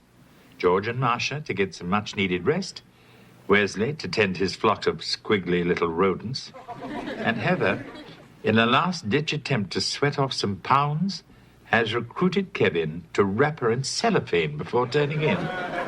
As for me, I'm trying to help the poor girl by removing everything from the kitchen that could possibly tempt her.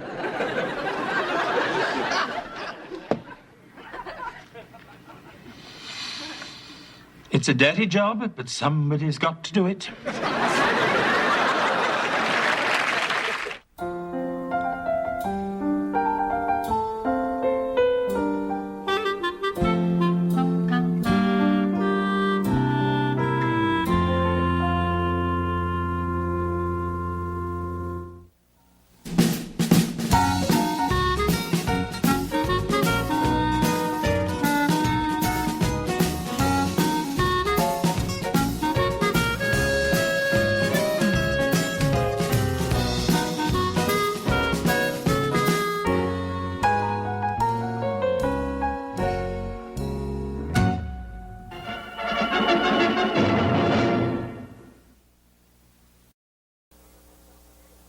Yeah, Pam, that sounds great. I love horseback riding. Are you kidding? I was practically born in the saddle. Okay, yeah, I'll meet you at the stable on Saturday.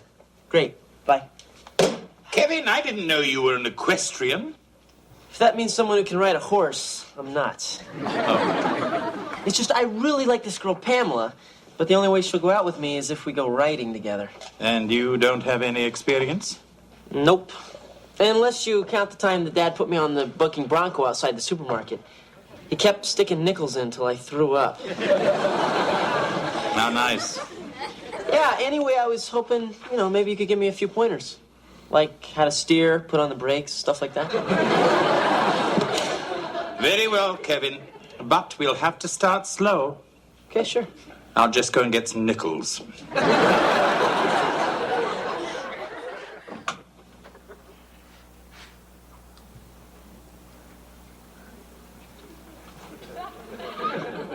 Don't you dare. How'd you know I was here? I can smell you. Oh, yeah, I ate in the cafeteria. So I guess Mom and Dad aren't back yet, huh? Nope. I don't know why they keep going to those stupid parent-teacher meetings anyway. Just gets everyone all upset. Yeah, well, you're in enough trouble, so you better put that thing away. On the other hand, I've probably got nothing to lose. Plus, you little monster, stop! Uh-oh. Come on, Heather, cut it out. I'm trying to study. Oh, hi, Mom. Hi, Dad. How'd it go at parent-teacher night? Well, they didn't stone us. Oh, then it was better than last year. Mrs. Burkholder told us that every day it's the same thing with you. Goofing off, talking back. I do not talk back. Well, what about that stunt you pulled with the substitute teacher? Hey, I may have helped tie her up, but I didn't undress her. I'm gonna get an aspirin. Pretty funny, huh, Dad? Mom's gone. You can laugh now. You better shape up, mister. What have you done now? Mom and Dad just got back from talking to my teacher. Oh, I take it they went upstairs to sleep it off. No, I think they went up to figure out my punishment. Really? I hope they don't start without me. And that's the last time I take you to the supermarket. Hey, what did I do? George, when I tell you to get a dozen eggs, I don't mean from somebody else's cart. She hadn't paid for them yet. Besides, at least I wasn't standing around stuffing my face in the cookie aisle. That bag was already open. Is he with you? People have been asking me that all day. I met Wes. I came home from the library and he was gone. Hey, I told that kid he was grounded. All right, Buster, get your tail in here. You guys back already? What happened to you? Were you in a fight? Yeah, but it wasn't my fault. See, this kid at the movies kept kicking my seat, and I told him to stop it, but instead he threw some juji fruits at me. So I hit him because Dad says I should always stand up for myself. Right, Dad? What were you doing in the movies? Did I say movies? Wes, you knew you were grounded. I thought that only meant a night. And where'd you get the money to go in the first place? I think I'm in enough trouble already. All right, wise guy, that's it. You're grounded morning, noon, and night. You mean no school? You keep pulling stunts like this, you're going to wind up in military school. Now stay here and help Mr. Belvedere unpack those groceries. Why do I have to suffer?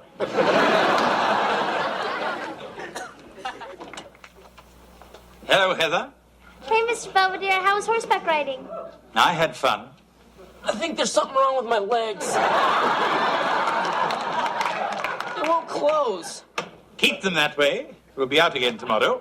Hey, I'm not going back out there. Everyone was laughing at me. Oh, I don't think they meant to, Kevin. It's just that people are accustomed to seeing someone ride on top of a horse. My saddle slipped. I tried to tell the people it was trick riding, but I don't think they bought it. Hey, at least my horse didn't faint when it saw me coming. You mean nervous Nellie? She was just being a smart aleck. Hey, Belvedere. George. I assume Wesley's still locked in his room. Yeah, unless he climbed out the window and stole the car. That was last week. I don't know what I'm going to do with that kid. I mean, I can't control him anymore. What's going to happen when he gets older? I didn't know we were letting him. You know, George, at his age, a little rebellion is quite normal. The thing is, I yell, I scream, I threaten to stick his butt in military school. Nothing ever seems to sink in. Yes, well, you see, Wesley's a very perceptive young man. And he knows an idle threat when he hears one. Like when you say you're going to fire me. Well, he's going to know I'm not kidding this time. Can I watch TV now? No, finish your homework. I did. So do some extra credit. You want to get that, pal? Sure.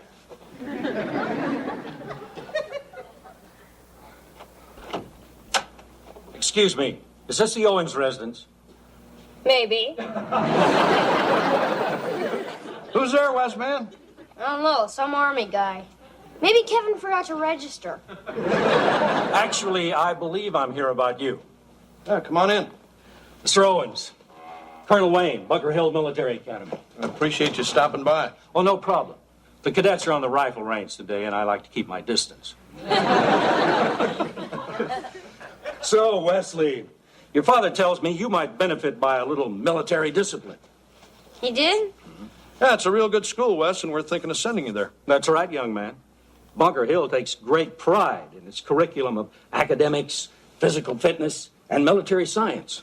How's that sound, Wes? I always wanted to try a flamethrower. Hi. Oh, hi, honey. Colonel Wayne, this is my wife, Marcia. Hello. Pleasure. This is Colonel Wayne from the Bunker Hill Military Academy, the place we're thinking of sending Wes to. What are you talking about? Oh, look, why don't we go in the kitchen and let these two get acquainted? Okay. So, your father tells me you have become quite the little menace to society. He just likes to brag. Don't you think we should have talked about this first? Come on, I'm just trying to throw a little scare into the kid. Well, I don't know if I like it. What's Wesley done now? Stolen a tank? No, that's Colonel Wayne from the Archie Bunker Military School. George thinks we can frighten Wes into being good. Oh, but I've already told him we were selling him to the gypsies. Mom, Dad, I'm sorry. I'll be good, I swear. That colonel says you gotta get up at 4 o'clock in the morning and stand at attention before you can eat. I probably won't even be able to come home until Christmas. I like that last part. Hey, this isn't funny. Don't worry, honey, you're not going anywhere. That's right, champ. I think you learned your lesson. I sure have. Come on, Marcia. Let's go tell the colonel he won't be drafting Wes just yet. Thanks, Mom. Thanks, Dad. That wasn't so tough.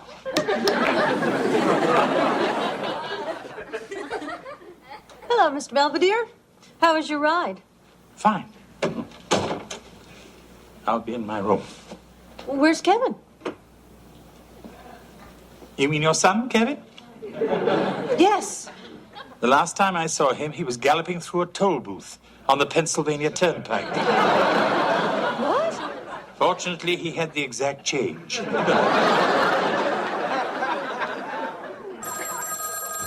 I got it. Hello.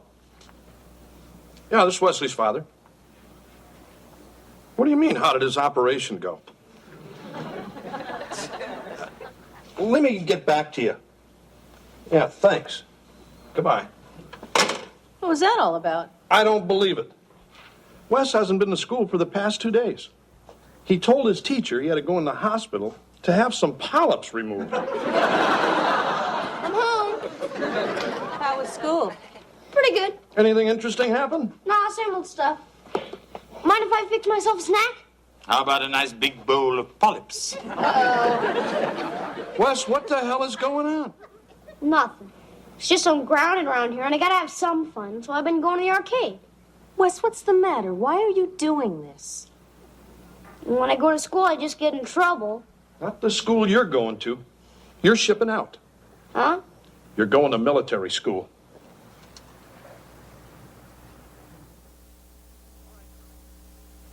All right, Colonel. Thank you. And I guess we'll be seeing you in a little while. Right. Goodbye. He said we can drop him off anytime. George, this is crazy. I am not sending my baby off to the army. Look, if we keep threatening him with stuff and then not following through, he's going to wind up in a worse place than that. I just think we should calm down first, then discuss it. You mean give it a couple of days and then forget the whole thing? Yes. Look, we've got to do this for his own good. You know how things work around here. He pulls some stupid stunt, we get mad, he gives us that cute little smile, and the next thing you know, we fold up like a couple of tents. 5 minutes later, he's outside doing something else. I know. Anyway, I checked it out. It's a good school. It's only a half an hour from here, and they're not going to put up with any of his screwing around. Now, why don't you go upstairs and help Westman get packed? May I say something first? Hey, I don't want to hear how we fail as a family, or how we're making a mistake, or what a big jerk I am, or any of that other junk. I was just going to ask which suitcase to take. Oh. But you made some excellent points. Hey,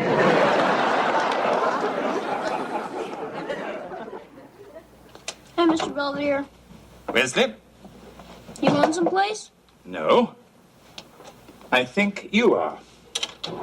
Boy, they're really going all out this time. They even got you playing along. Where are all your clean socks? In the wastebasket? I was shooting hoops. It doesn't really matter. They'll issue everything you need. I'm just packing some civvies in case you decide to go AWOL. Yeah, right. So what's gonna happen now? Dad gonna take me out and pretend to drive me someplace, or is Colonel Klink gonna show up again and take me away in a Jeep? I think your father is taking you. This is for real, isn't it? Mm-hmm. In that case, could you feed my lizard? He prefers maggots. You down yet? No. I guess he's still getting his little things together. It's okay, everybody. I'm fine. Oh, man, you wouldn't believe it. 1 minute the stupid horse won't move. The next minute I'm jumping fences and halfway to Hoboken. I never would have got off if it weren't for that clothesline. Hey, come on, Mom. It's okay. I'm fine. I don't care about you. Dad's sending Wes to military school. Whoa. George, maybe it's enough that we've gone this far, don't you think? Look, if he promises to straighten up and fly right, and really means it this time, then maybe it'll be a different story. But it's got to come from him. I'm ready. Okay, pal, let me get my coat. Honey, are you sure there isn't something you want to tell us before you go?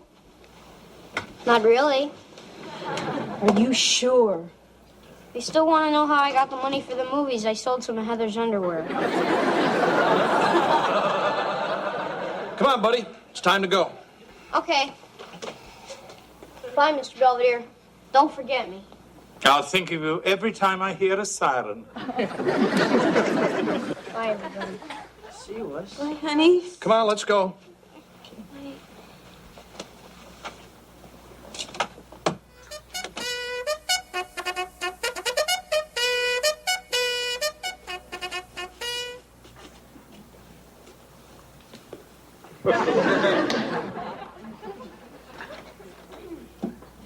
How's it coming, Cadet Owens? Pretty good. I'm almost done. Pretty good. I'm almost done what? I'm almost done shining the boots. Shining the boots what? Shining the boots black. Shining them black, sir.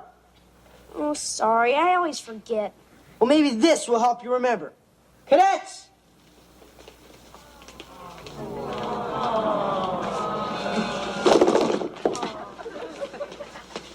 And Owens, I want to be able to see myself. So go to the zoo. What was that? Go to the zoo, sir. That's better.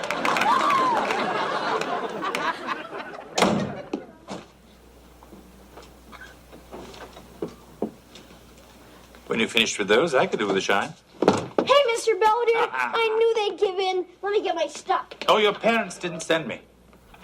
I happened to be in the neighborhood, so I thought I'd drop by and say hello. Oh, well, we're not allowed to have visitors till the weekend. You're going to get me in trouble. You seem to be doing a good job of that all by yourself.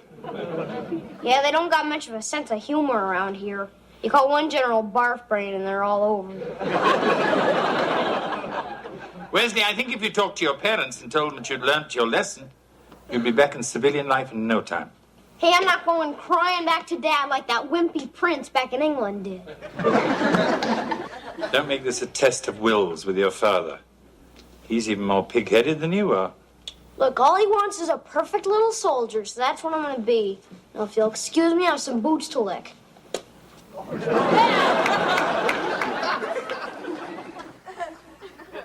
Good morning, Kevin. Hey, Mr. Belvedere.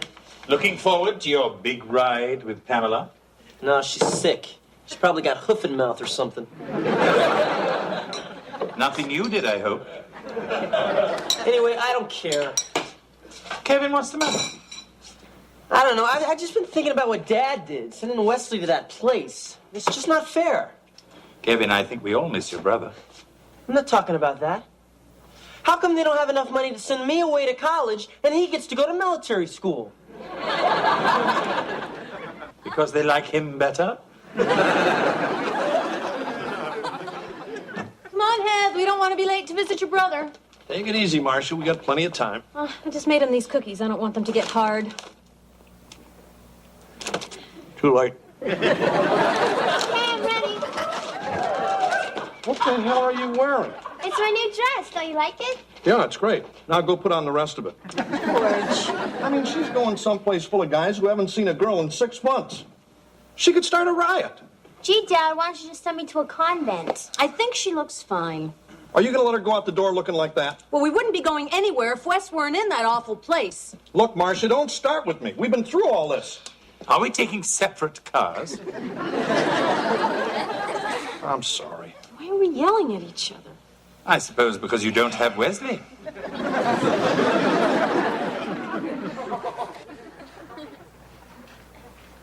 So, what do you think, Kev? Isn't this place something? Yeah, maybe if I rob a liquor store, you'll send me to Hawaii. Sure. Hi, honey. Hello, Mother. It's very nice to see you. Hello, Kevin. Heather, you're looking lovely as always. Huh? Mr. Belvedere, you look rested. Well, you aren't around. How very droll. Hello, Father. Hey, Westman. So, how you doing? Quite well, sir. So, when do we get the grand tour? Oh, certainly. Bunker Hill Military Academy was founded in 1887 by General Ezra T. Belcher on the principle of better leadership through discipline. Belcher, huh? Guess that kind of tells you what the food's like around here. Actually, the food here is well prepared and quite adequate. Now, if you'll follow me, please.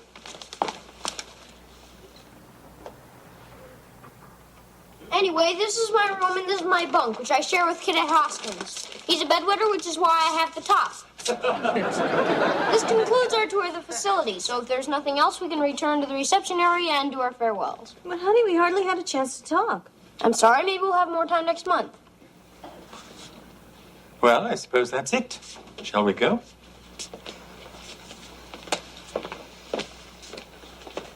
Not you.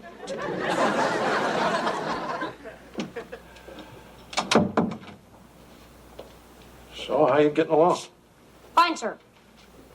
Make any new friends? A few, sir. Look, if there's ever anything you need, all you got to do is let me know. Thank you, sir. Will you cut it out with that sir stuff already?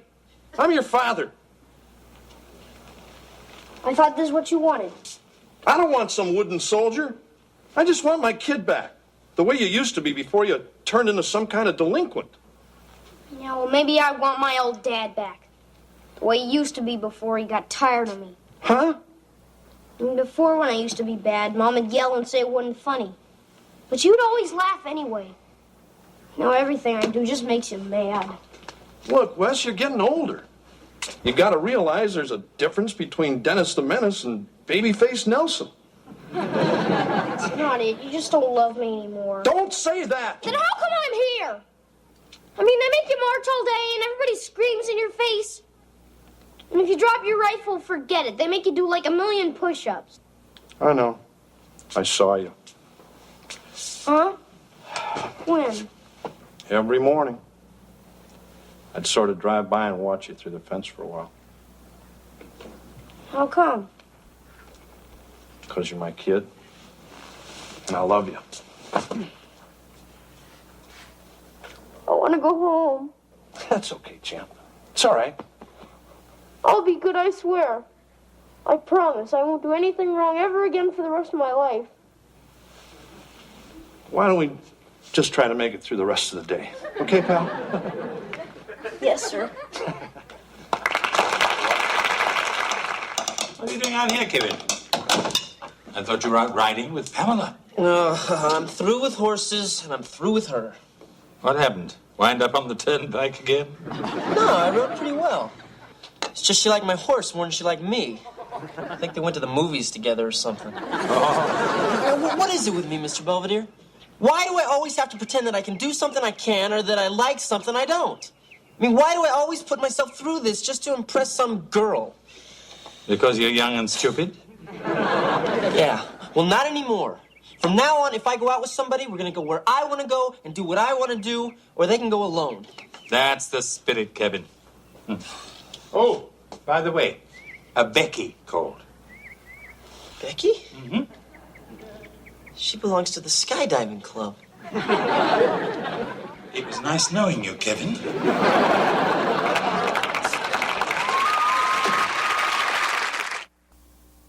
It's been 2 weeks since Wesley has returned from his tour of duty, and the transformation has been quite remarkable. He's been courteous, respectful, and in every way an exemplary young man. Consequently, the Owens household has become a scene of blissful serenity. Where's your little monster? I'm gonna kill you! Thank goodness. I was going crazy.